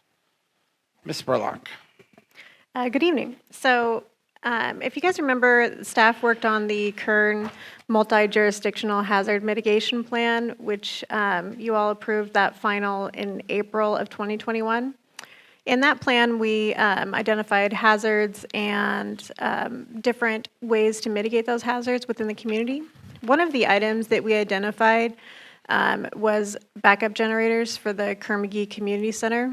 The Carmegee Center functions as a cooling center currently. So during peak heat season, there are hours that the center is open for people to get out of the heat. And also, as we all know, during the earthquakes, it also functioned as an emergency shelter. So we put that in our hazard mitigation plans so that we would have the opportunity, when grants came available, that we might be able to find some funding to do that project. Staff prepared a notice of interest last year, and we were approved and moved forward. So now we have a sub-application that we're putting together, and we have prepared estimates for all the different costs that would be associated with putting in the backup generator. And we came up with a cost of approximately $530,880. The match for this grant would be a 25% commitment, so it'd be $132,720. So that is what we're asking tonight, is that council approve a commitment to fund this should we get that grant award. I will mention in the resolution, it does have the wrong figures. So those are... I've never seen a moment where me and Solomon both were on the same page waiting for it. Right. Forgive me. The resolutions are prepared by the attorney and staff reports prepared by me. So we had a little miscommunication there. So in the whereas, the total cost is, in the resolution, it'd be updated to $530,880 rather than the figure that's there. And then the commitment is $132,720, and the total that the grant would cover would be $398,160. So any questions? I'm going to do the first one, which is, what do we have today? We have no backup generator at all for Carmegee Center. So if we lose power, then there's no power, which would leave all of those that, you know, if this happened during the summer and we lost power, we would have no ability to have a shelter there. And there would be no cooling for vulnerable populations. And that's a huge issue in our community, obviously, with the heat. And likewise, if we had a similar series of events that we had in 2019 for us, but let's say those series of events were perhaps in the Los Angeles area, in which there was a much larger urban interruption of power availability. I believe that our emergency response team has stated this on more than one occasion, is one of the biggest risks that Ridgecrest has in power is that if the epicenter or the substantial impact zone is in a more urban area, we become a lower priority. We were very lucky that we were the epicenter, as opposed to not being the epicenter and receiving an ancillary impact. Well, and I guess the other thing to talk about too is the Carmegee Center. It is, you know, our city, but it functions as our regional cooling area. So we're not just talking about Ridgecrest. We're talking about Inyakern, Randsburg, Searles Valley, obviously. So, you know, all of those communities are vulnerable, and we're, you know, the infrastructure to support those. Right. And the secondary is that we are getting a $500,000 plus backup, which is substantial to public safety, for $130,000. Absolutely. Sounds pretty good to me. Anybody? Any other questions? Just a quick one. Which fund is it? Does it come out of the general fund? It would be our matching. Yeah, it'd be general fund reserve. We have property sales that, you know, we got a $325,000 pending property sale that part of that can go towards that. I was just curious. Yeah. Thanks. I would measure, and our sales tax are still running ahead. As I say, I don't know how far ahead. I haven't seen the most recent one for March, but we were running still ahead in terms of the fiscal budget. Okay. Yeah, I will. Okay. Any other council comments? No? Any comments from the floor? Seeing none, any comments on the phone? Caller, state your name. Yes, my name's Mike Neal. Can you hear me? Yes, sir. Okay. Okay. First, I want to start off and say that I very much am in agreement with this proposal. I think that it's pretty lacking that since 2019 we haven't already gone ahead and got some backup power generators for Carmegee. All the needs for that have already been stated. I don't really need to go over that. However, I would suggest that what I have not heard and is going to be essential to these generators is the fuel supply. If you have the generators and you don't have the fuel, then you don't have any backup power. So I don't know if there's further plans to go after storing some fuel. I know that this is what the water district does. They have backup generators at their well pump locations, and they have fuel supplies ready to go. When you get a power outage, you're not going to get gas or diesel out of the local gas stations. So if you don't have it sitting there ready to go, all on your own, that you own, that you're ready to provide to those generators, then you spent the money for literally for nothing. If you got some input, I'd be glad to hear this. Mr. Neal, this is Mr. Reed. I just wanted to let you know that Heather and I did speak about this. We do have diesel at the Courtyard site that is on site that we can use for this generator. And we will also probably be pursuing an agreement like the Water District has with another local fuel station. So that way we would have first dibs on the fuel from that fuel station should there ever be a power outage. So we are going to follow suit and prepare for this. Like if we had a major emergency that we could at least provide cooling for as long as fuel as we could get. So thank you though for the insight. Yeah, very good. It sounds like you're ready for it then. Okay, I have nothing else to say on that then. Thanks. Thank you, sir. Do I have any other callers on the phone? No callers? We'll bring it back to council. Any other council comments? Hearing none, do I have a motion for approval of the resolution of the Ridgecrest City Council authorizing submittal of a sub-application for Cal OES hazard mitigation assistance? So move. Second. I have a motion and second.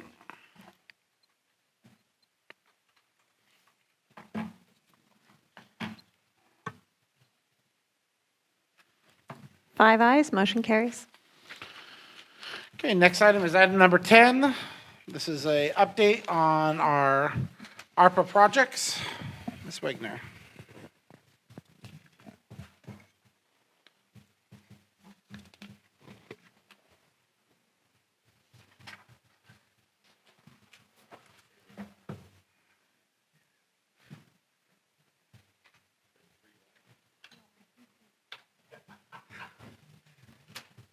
Sorry, Travis is always giving me a hard time.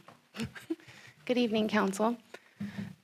So we're here to provide you an update on the projects that you guys have already approved by resolution. First project was the Pearson Park lighting upgrade. This project was completed at the beginning of February. We've seen a lot of use more in the evenings after dark.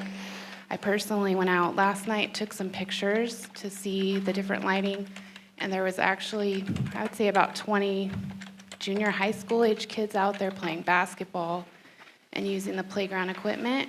I also listed the actual cost of this project. It was estimated at $32,925, and the actual cost was $24,992, so this came in under budget. I included some photos of what it looked like last night. As you can see a lot of the park. You used to not be able to. There used to be a lot of dark areas. The playground definitely wasn't lit like that.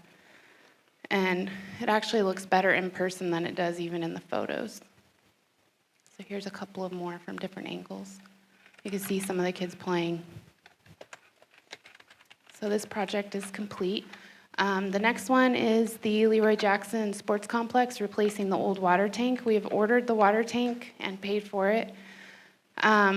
We initially got told that we would have the water tank here at the beginning of May. It's now been pushed out until August due to supply. They have to build this water tank for us and then bring it. So now it's looking like it'll be here in August. The estimated cost for this was $31,107. And the actual was $29,131.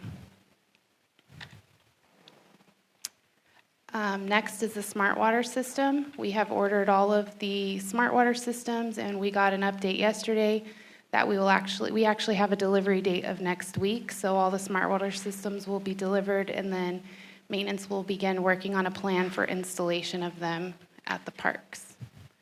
The estimated project cost was $24,610, and the actual cost was $21,376. The first year service plan was actually included in the purchase of the smart water system, so we didn't have to pay that additional $1,600.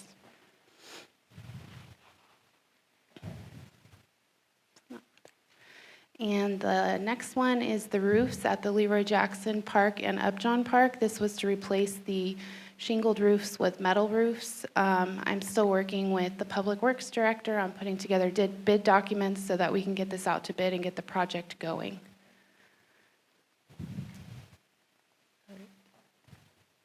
That's all I have for that one, if you guys have any questions. So you, No, go ahead, if you have questions, go ahead.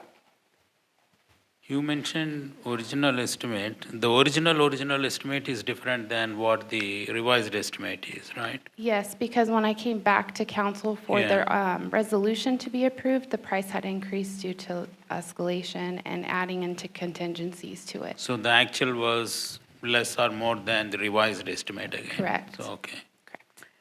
So when we allocated for different projects, we went by the original estimate. When So you we- are going to go back and adjust all those things to see where we can make cuts and all? Correct. Okay. Thank you. As I understand, with each project that comes forward, we'd have some idea of where our running balance is Yeah. relative to the number of projects still estimated, because I know, for example, out of quality of life, the tennis court, the cost on the tennis court might look a little bit higher now than we originally expected based on what amount of surfacing is going to need to be done, as well as Just what the escalation too. escalation and inflationary impacts are. So that's a perfect example where we still get it back to council to make that final approval before it's committed, it's 100% committed. They prep it. These are only ones that actually have passed resolution already. And we are going by our top priority, what we think is very important for us to do. Or, They're prioritized, yes, by what we consider most important, but we're also prioritizing on which ones we can do quicker. Because there are some that may be very important, but have a lot longer lead-up time and construction time. And I would also say a substantially higher potential cost. I would say that the big ticket items, we're trying to get as many of the items that we know we can't, the low-hanging fruit, as quickly as we can, because that puts the dollars absolutely into action, and also gives us a sense of what we have as a remainder for, there's at least two or three projects on that list that are big ticket items, and I'll for the sake of conversation, if you put tennis courts and you put baseball field side by side, okay? Tennis courts were 400,000 on the estimate, About 480, about 480, but we're expecting it probably over 5 over now. 550 even Yeah. at this point. So and the baseball field in the original estimate was about $1.1 million, I think, or 1.2, I think. 1.2, something like that. So when we have that decision those are two projects sitting there side by side, we can be able to make that decision based on, as these bigger projects come forward, okay, we know we've committed now this $500,000 to that project, and now we've got this list left. How does a 1.1 or a 1.2 or even a $1.5 million baseball field still fit into achieving those other goals? Also, I'm not targeting baseball, I'm just saying, you got a big ticket out there, guys, and we got to be realistic about how many things we can get done and what needs to be done first. Also, the reason why you're seeing different numbers is when we did the workshop, that was a ways back, and I got quotes in order to be able to bring you guys numbers or rough numbers for those. And so then before I come to you guys with the resolution for approval for the project, I then seek out more current estimates. And then by the time we get the approval and we move forward with the project, the cost could have increased a little bit or decreased, even been less. So that's why you see different numbers as well. Thanks, ma'am. Any other council comments? No? Any public comment? Huh? Oh, any public comment from the floor? See none? Any public comment on the phones? Caller, go ahead and state your name. Yes, my name is Mike Neal. Can you hear me? We can, sir. Yes, okay. Okay, so what I'm hearing here is a continuation of what was basically put forward months ago. And this money apparently continues to be all targeted to being spent on on parks, and then I think there were some police cars. And that's all I remember. I may have missed or forgotten something. I delineated to you, all of you, a few meetings back, the 19 out of, I believe, 30 plus potential uses for these funds that were called out in the bill itself, right off the text of the bill. And yet all you can find to spend these funds on is parks and police cars. What that says, at least to me, and other people who may hear about this, which I hope to apprise them of, is that you do care about improving all your parks and getting perfect parks all around town. This somehow is supposed to respond to the COVID problems. What you don't care about is giving some aid to, say, the charitable organizations around town who were highly impacted and undoubtedly had a lot of extra costs and are on the list to receive some of these funds to kind of, refund them for some of their expense. You don't care about the private contractor type people like hairdressers and personal service people who lost jobs, lost all kinds of income, and some may have even had to move out of town, but some I know for a fact are still here and were hurt from this, but you don't seem to care to help them out with their situation. You basically are saying a parks are more important than you people. So I'm just going to continue to remind you about this when I do happen to listen to and attend council meetings, which is a lot less than it used to be because such huge disappointments that I see in our council like this. But I'm listening tonight, and I'm telling you once again, you're putting your funds in the wrong place if you're putting it all on your parks. That's it. I'd like to respond. Mr. Neal, unfortunately, when you say we don't care, you have obviously not listened to what we've talked about, nor understood the process under which we went through all this with much public input. And it bothers me that you can make that kind of accusation with no facts whatsoever. Why we would want to fund, even if we had unlimited money, the charitable organizations who exist, because they exist under their own processes for finding money. Does that mean we wish them ill? Absolutely not. All the people you were talking, the businesses that had a difficult time with this pandemic, it is amazing that you would think that they did not apply for PPP money, and many of them received it. In fact, some of the hairdressers that you referred to banded together to get PPP money. I'm just amazed how little you seem to think you seem to know and how little you actually understand the process. I'm sorry if that offends you, but that's my opinion. You, Peggy. I've researched this. I know what I'm talking about. Obviously you don't, sir. You could say that, but it's not true.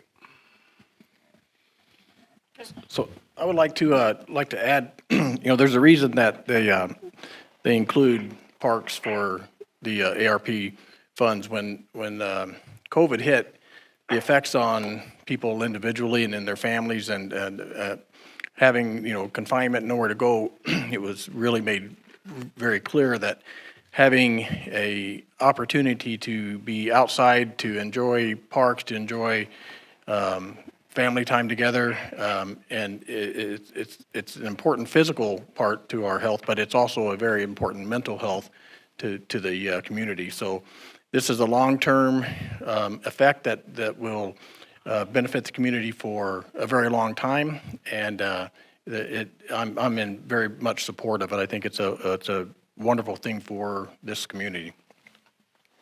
Well, that just means you don't think you need to spend any money on the over 25 plus other categories that are in the text of the legislation. So that just blows me away. Thank you, sir. Is there any other public comment? Okay, seeing none, we'll bring it back to council. Any other council comments? I guess I'll just go ahead and make one, which is there's about 7 infrastructure or IT infrastructure items on the list. There's the staff salary increase, the staff salary bonuses which were provided. There's the ADA improvements to Carmegee. There's the citywide broadband installation and improvement that we're doing. There's, of course, the Welcome Center. So I would simply state that the assessment that everything is going to parks does not appear to be accurate. Thank you. And also for public information, I want to add one comment on PPP loans. How our businesses got benefit. Between Desert Valley Federal Credit Union and Mission Bank, we gave more than 13.5 million PPP loans, which are forgivable, which they don't need to repay. And we helped, being bankers, we know this, and we helped more than 250 businesses by way of these PPP loans. Yep. So I just want to mention that to the public. Thank you. Thanks for your hard work. Thank you. That is really, I mean, we put aside all our work. We were on this. We were stressed. Our employees were stressed.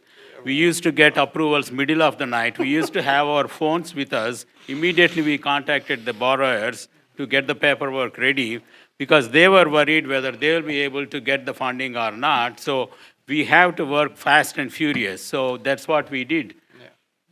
I've told the story before. I mean, I got accused of being a storyteller in Sacramento, but I mean, from my perspective, I mean, I know that I had 16 businesses on the first day that literally the money cut off at 6 a.m. and we were at that office till 2 a.m. in the morning, the day that the money ran out for the first round, putting the applications in. And I know this man was doing the same thing, and we were all working feverishly on to support our small businesses. So to kind of accuse at least a couple people up here of not caring about the small businesses seems maybe inaccurate, but we'll let that be.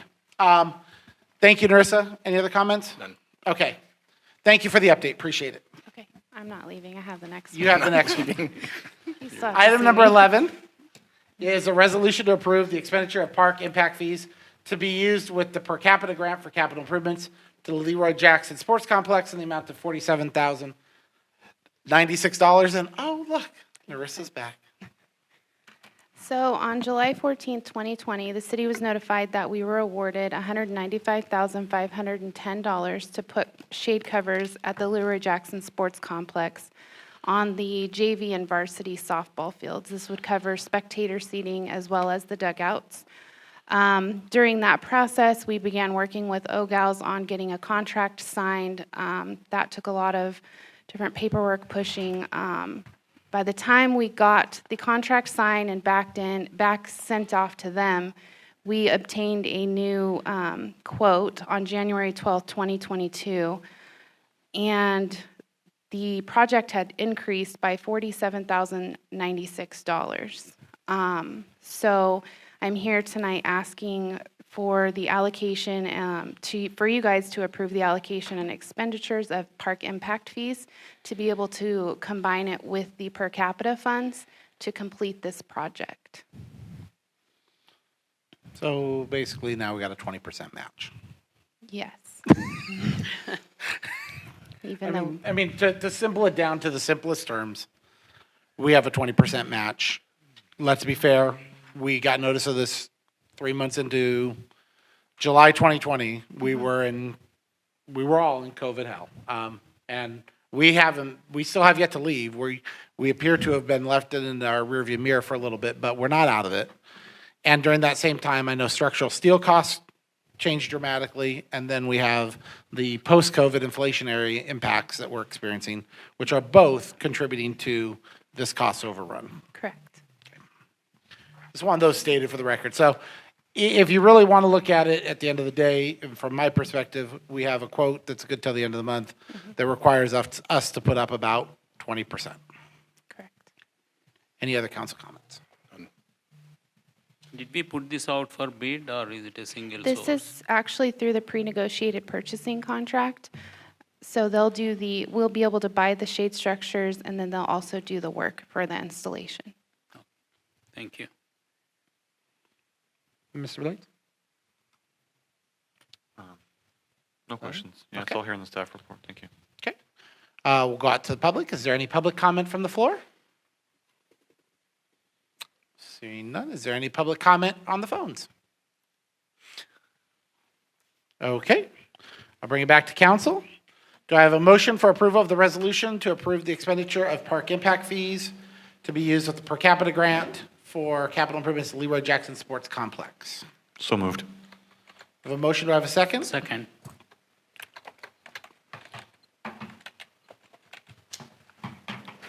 Five ayes, motion carries. Wow. It's really loud. Done with. Heather found her voice. Okay. Next item is item number 12. This is a resolution to amend a professional services agreement with Wilden Engineering in the amount of $24,473 to provide additional assistance with the application for a FEMA HMGP grant and 100% design plans for the Bowman Channel between South Norma and South China Lake Boulevard. Mr. Reed. So I got to start off with, I'm a little embarrassed that I'm back for this same one that you guys already approved an extension on. We scrambled to get, we scrambled to get an extension of funds for the full build-out of the check dam structures that were originally included, not just to the width of the channel that was there originally, and for environmental for the full channel in the anticipation of a project. And then we also got an award for, not an award, we petitioned you guys to allow the preparation of an application for a grant, thinking that we would be in line for the grant and not on a waiting list. Well, after we got all that done, the grant people came back to us and said, well, you guys are now going to be on the waiting list. But we do have another emergency coming out within the next month that you guys can apply for. But the application process has changed a little bit. So we're going to have to redo our application a little bit.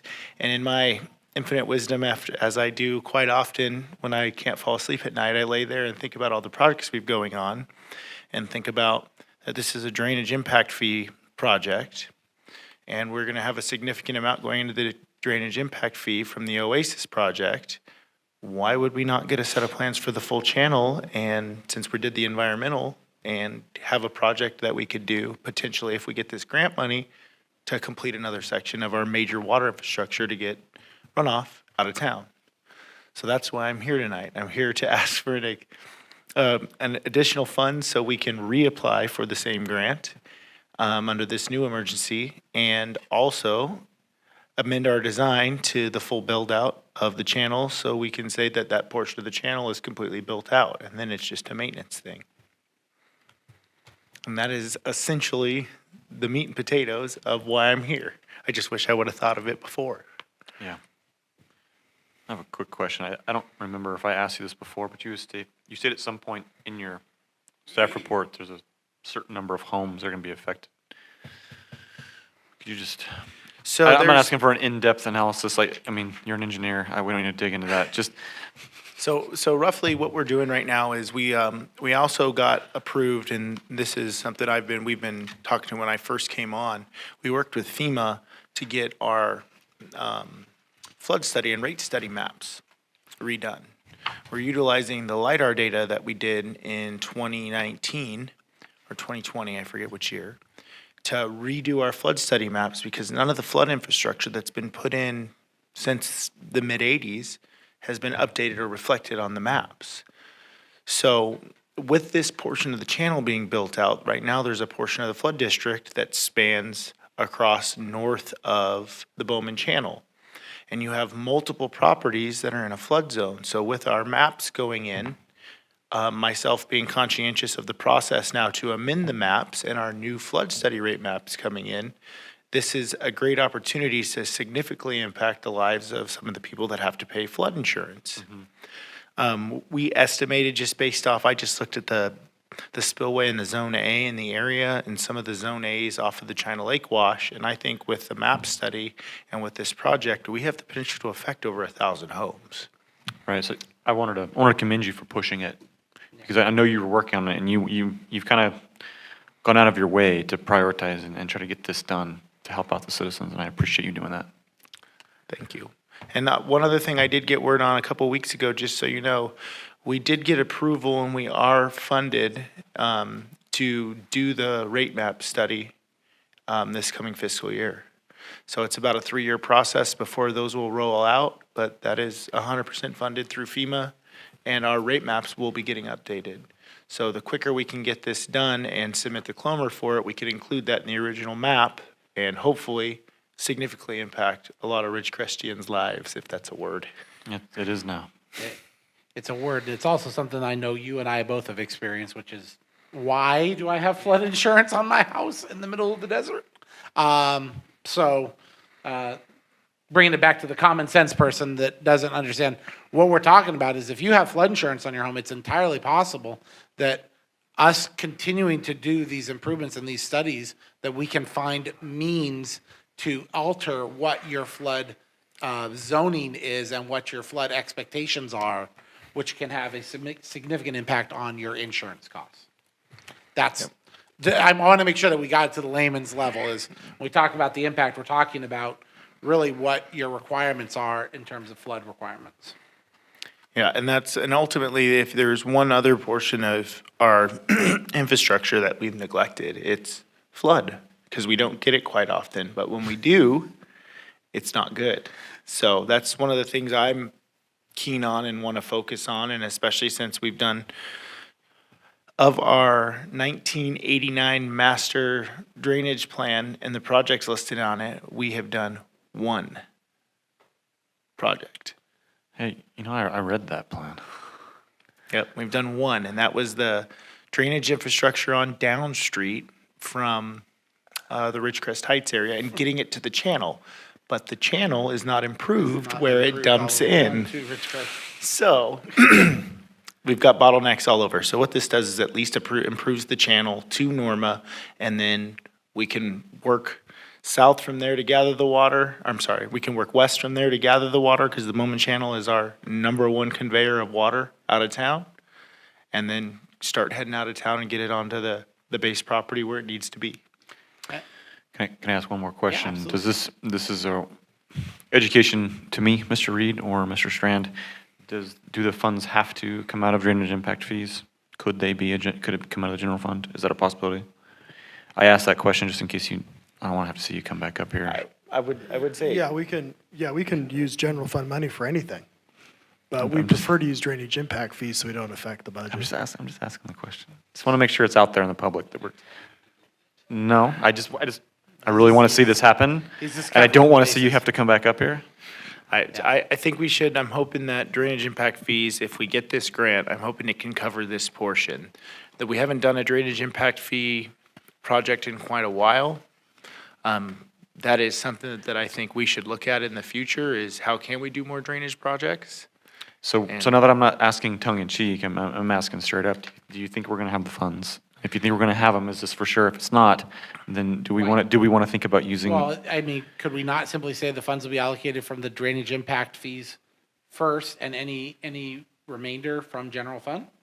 That's what I'm getting at. Well, we have 1.9 million in our drainage impact. I think. All right, I guess. All right, we're done talking about it. Remember, this is just to improve the design for it. I know. When we do the project, we will come to you and we can figure out. We'll have estimates, plan specs, estimates, all that stuff that we can look into, and hopefully we can get it done. And if we get this grant, because that grant does the road crossing, puts the arch culvert in, puts check dams in, then we're just down to doing dirt work and stuff like that. We're really hopeful that we can get it done. You use the term shovel ready. Correct. That's what we're trying to get it to. So it's shovel ready, and even if we can't do it all, if we can do a significant portion of it, that's still going to help. And shovel ready gives us a lot of other opportunities to go to other agencies. Correct. That's correct. Thank you.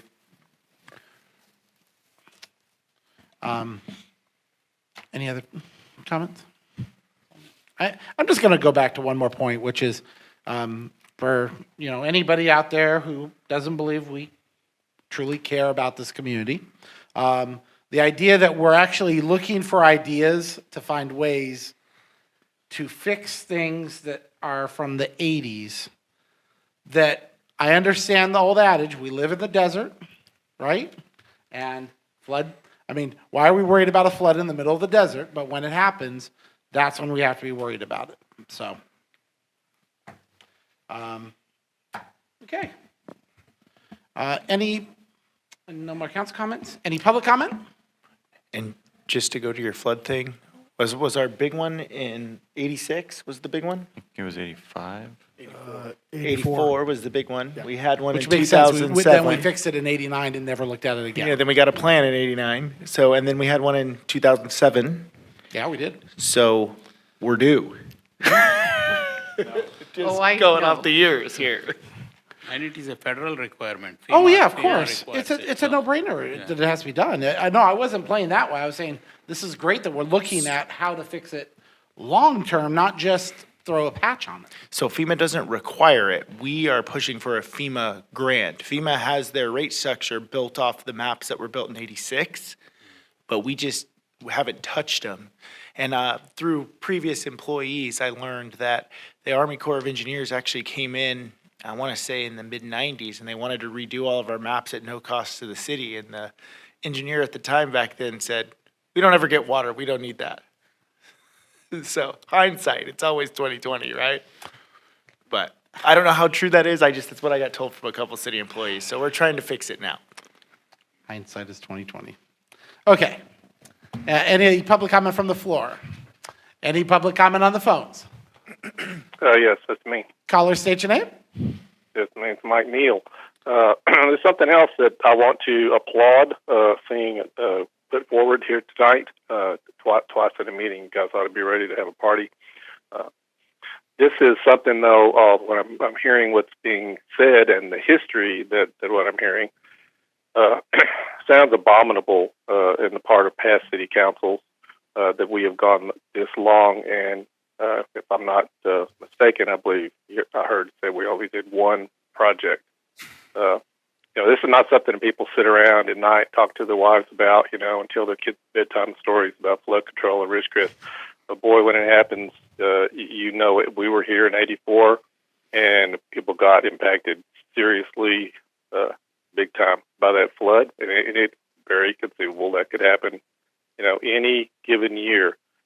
We need to have a plan. We need to have a plan that's laid out, that has some timelines for some projects and some accountability as to the city getting, a slate of projects to finish, complete some good flood control in this city and get it done, not just obviously as it's been sitting on the back burner. And we had to have a forward-thinking public works director, jump on this and try to push some stuff forward. So Travis, I'm going to keep asking you about this in the future, and I'm going to probably bring it up to council in the future. This needs to happen. It needs to happen on a planned, regular basis. So, that's all. Thank you, sir. Okay, any other public comment on the phones? Seeing none, I'll bring it back to council. Any other council comments? Okay, do I have a motion for approval of the resolution as presented? So moved. Second. Motion and second?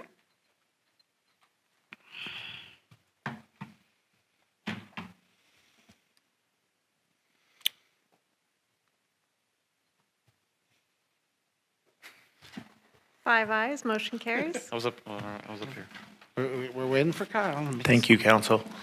Thank you, sir. Thank you, Mr. Reed. Okay, item number 13 is discussion regarding the board of the Indian Wells Valley Groundwater Authority. I don't think you guys have met yet We have not met. since So, the last, there's been no meeting since the previous meeting, correct? That's correct. So Okay. I have no reportable new information. Anybody else have any other questions for our GA representative? I have nothing that's changed since the previous meeting. I think the only thing that I've seen come out is a from the governor. I'm sure you're tracking it. Ron sent something out as well. The governor signed in an executive order to change the way that well permits are going to be processed. The change will be from the county, for agricultural businesses, the change will be from the county to the groundwater authority. And I think there is an assembly bill being championed right now to make that permanent. Right now, at least from what I read, the governor only signed it in for basins that are severely overdrafted. Yep. So I just want to make sure you're tracking it. I'm sure that you are. I'm sure the staff was all over it. That kind of thing comes down and they're paying attention. And I'm sure Keith knew about it probably before it even hit the press. But just want to make sure it's out there. For high and medium too. Yep, that's right. You're right. And so I'm sure we'll be reviewing this with the at the Groundwater Authority.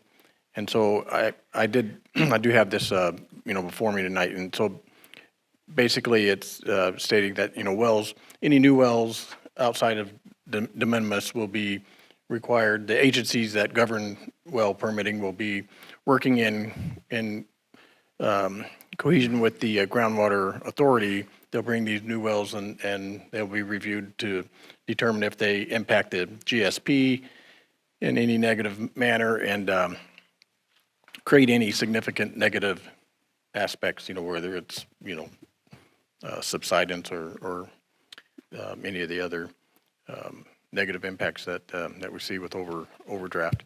And so the other thing I want to make clear is that it does not, I'll just read the last paragraph. This paragraph should not apply to permits for wells that will provide less than 2 acre-feet per year of groundwater for individual domestic users, or that will exclusively provide groundwater to public water supply systems as defined in section, 116275 of the Health and Safety Code. So basically, de minimis users will not be impacted from it. So once we review it with the GA, then I can come back, to the council if there's any, new information and how it will affect and how we'll integrate it into the with the Groundwater Authority. I'd love to hear it. I mean, it has an impact, right? To me, that's a huge transfer of authority. You guys then have the decision authority over something that's significant, in my opinion. Correct. I don't know. This is going to go back to, I guess, just a larger discussion. But I have been reading up on NASA trying to develop technology to track groundwater, right? And a lot of that goes into paying attention to what the soil is made up of, and is that water contained within clay, because the subsidence is so bad up and down other parts of California of the land due to ag sucking down. And it was like an attached article actually that I was reading, and I went and read a NASA white paper on it. But in all of your data collection, because I noticed that the last water district meeting and through the last meeting that you had at the Groundwater Authority, there was a huge discussion about data and what's going to happen and how data is going to be used. And so I guess I just wanted to make sure that everyone knows that I'm paying attention. And I'm not going to stop paying attention. Thank you. Any other discussion? No? Any from the floor? Any public comment from the floor? Seeing none. Any public comment on the phones? Seeing none. Okay, we'll go ahead and move on to, next will be committee reports. Look forward to the report at the next meeting. So, yes. Okay, it appears we do have a public comment on the phone. Caller, state your name. Caller, state your name. Mike Sanat. Please go ahead, sir. I just wanted to let you know I've posted a information on the data that you were talking about. And if you go to roadrunner395.com, you can see the current numbers on overdraft, recharge, etc. And that's about all I had. I will say, Mike, it was a very thick read, but thank you for providing it. Okay, thank you. Okay. No other comment? we'll go ahead and move on to our committee reports.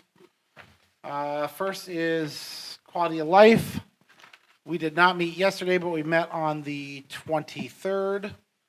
Narissa was on the agenda as a result of the meeting on the 23rd because we wanted to make sure that the public heard where we were going on the projects that were either completed or if they're delayed, why they're delayed. Obviously, supply chain and inflationary costs are impacting us. We also have Clean California. We discussed everything that's moving forward with that. We have some time to work on all these projects, but there's probably a ton of legwork needed at the Parks and Rec level, and so that department is slammed right now in terms of trying to find project bids and get this job done and get that job done. So they are going to be very, very busy for a while as a result of the grants.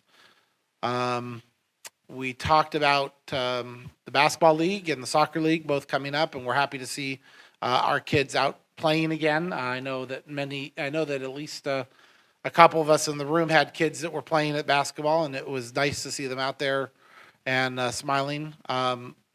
Jed, have you had your basketball game yet, or are you still just walking sideways, just out of curiosity? No, not yet.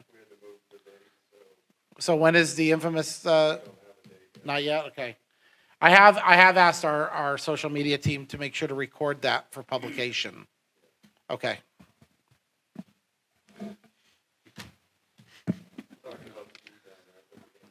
That's right. I absolutely want to see that happen. Absolutely, no question about it. I know that we're working on a teen event in May. We are working on getting the splash pad up and ready. There's a lot of things going on in Parks and Rec side. They are just slammed in terms of busyness. Did you have anything to add? Other than movie night, starts April 20th. I'm sorry? On 15th. April 15th, okay. So we are looking for sponsors for movie night. If anybody wants to sponsor it, they can contact Narissa and in the Parks Department. And so that would be sponsoring movie night, popcorn, and the movie and everything that goes with it. Registration for programs is opened, and we have a day camp starting, May 31st? Okay, and I believe that between that and what you covered earlier, I think that covers most. The April 15th is Peter Rabbit, right? Is that correct? Yeah. Just make sure that everyone heard what the movie in the park is. We have a slate of those through the summer, correct? And that's why we're always looking for sponsors. If there's a business out there that wants to be a sponsor, we'd love to have you. It'll be May. So we have April, May, and then again in August, right? Narissa, is that May the 6th?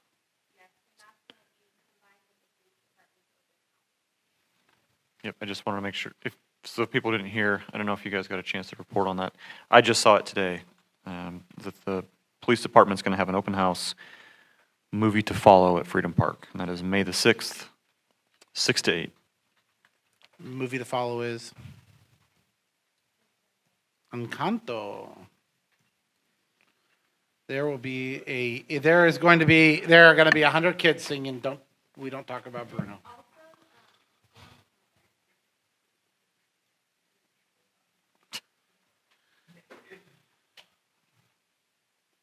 So everyone can hear.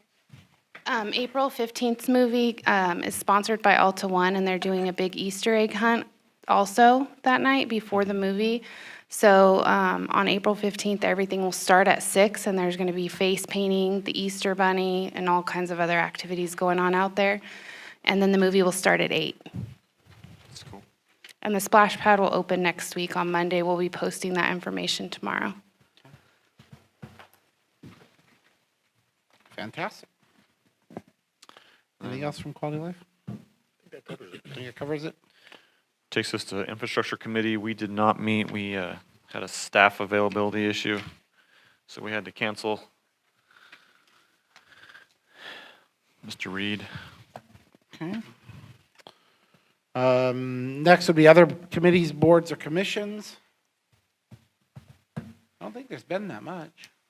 I got to attend the Desert Lands, Public Lands roundtable for the first time. Which I'm glad you made it. I couldn't make it. I'm glad you showed up. 'Cause, and I think you're having good conversations. Yeah, I mean, the hardest thing is sometimes when you walk into a group like that, you simply, as I told him, I said, there's a lot of things that you talk about that I'm a complete moron on, and one of those is OHV. And Also, I talk real fast and I'm all over the place, so it doesn't help. yeah, and it's been interesting and we're gonna get a conversation at least strung up, and we're gonna get a conversation going. And I said on the OHV side, I said the best thing that I can do is, quite honestly, is make sure that whoever is in this role come, the next council, the next seated council, that they have projects that are positively moving forward always. And I think that should be what we always strive as a council, is that we're always leaving our next council with the best possible projects to continue to move the council forward regardless. And this OHV one seems like it's one that's kind of been bounced around for a decade. And it's not one I know that I can find any solution on, but I can at least, knock some heads and say, can we see an achievable goal, and then lay out what are the needed steps to be there, whether it takes us 3, 5, 10 years to get there.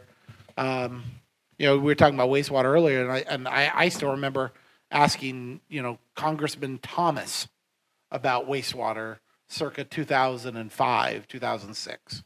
I mean, that's been a 20-year project. And so, I mean, it's great to hear. So if we can lay out some of these things and I can find some people to get some heads together, great.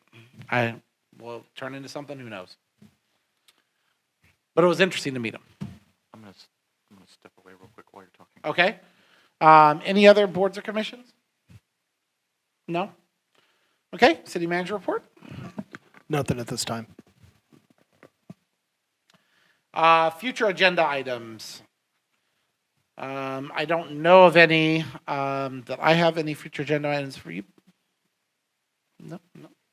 No.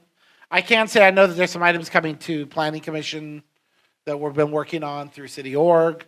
I know that you heard me say tennis courts. I know Narissa, I know Quality Life has said, get that one together. I know that she's working on that one diligently to get to us as quickly as possible. I think that was probably our next priority one in Leroy Jackson, is getting the tennis courts and the lighting to be able to kind of knock 2 down with 1 if we can. Yeah, it works with the Clean California grant too. Right. So we're trying to hit kill 2 birds with 1 stone. And that the other one will be for mayor and council comments. Any other? No? Any other what? Future agenda items? Nothing. Okay.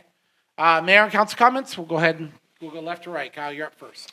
Yes, there is. I mean, this will affect okay, there we go. This will affect probably restaurants. I believe the hotels are already very aware. 6 to 9 June, the Naval Innovation Science Exchange is coming to China Lake. So just so that restaurants are aware, there's going to be a huge influx of folks coming in. June 6th to the 9th? 6th to the 9th. Awesome. So hospitality is already aware. And I guess Solomon, you have all those connections. And Peggy, you guys know. And I got to tell you, Kyle, my first thoughts is, man, this is an opportunity for us to shine our California Welcome Center. It's an opportunity for us to shine what it means to be the community that we all know we are, which is welcoming, open, just all of the things that we love about Ridgecrest, seeing that come out. And if you are a restaurateur, ask the RACVB, talk to some other people, find out what we can do to cross-promote, talk to the Ridgecrest Cinemas and see if you can put a dinner and a movie package together or something else. Do anything that you can to make the best impression, because those impressions do matter to this community, and bringing those tourism aspects and any new ideas is going to be very useful for what our long-term goals are for the community. So thank you for that. Yeah, the base can't advocate for itself, and I mean, I'm I off- don't I'm know off how the many, clock, how many right? people would something like that be? It could be a couple hundred people, you know, so if, you know, A cost. couple hundred people is a couple hundred rooms. Yeah, so it's, I don't have an exact number because there's always a lot that goes on, a lot of influx type things. Just want to make sure that if you are trying to serve lunch and then all of a sudden you can't get the door shut, that's why. Did you have anything else, Kyle? That's all I got. Okay. Solomon? Nothing? Scott, nothing? Peggy, nothing? Okay.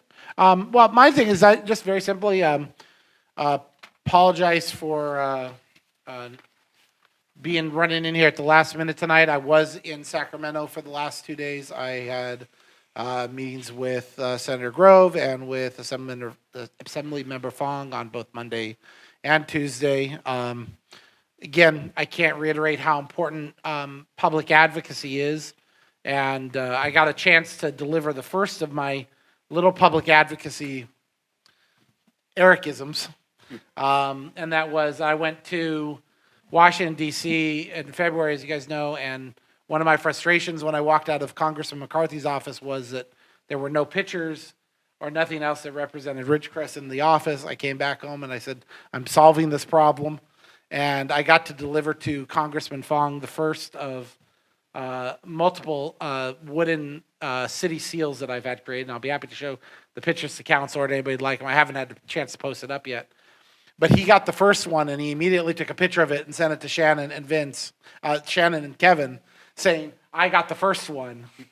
And that's because I didn't expect to see Shannon. And so I now have to make it up and get hers. But Vince got the very first one off the presses. And here's the cool part.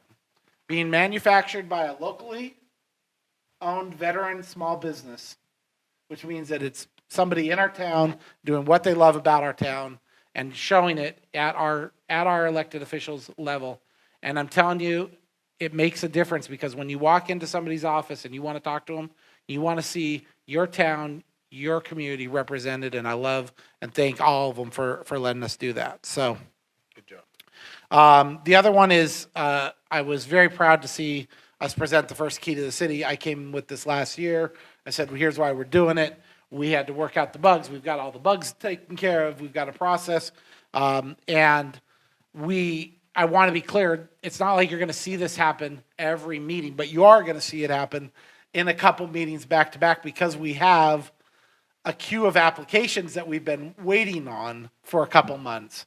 And we got everything organized and ready, and we really wanted to see Mr. Patton recognized as the first one. But there are more to come, and I think it's a great opportunity for us to recognize our community. And with that, I want to reach out to the community and say, please, if you know there's somebody out there that goes unrecognized, but yet does an immense amount for this community, please give us a call, drop us an email, let us talk to the person, give us a phone number, give us an email, let us reach out and find out about all the incredible work they do, because recognizing our community is the best way for us to continue to have a community. We have to be able to pat each other on the back sometimes rather than slapping each other in the face. So, with that, I hope everyone has a great night, evening, and we'll see you in 2 weeks.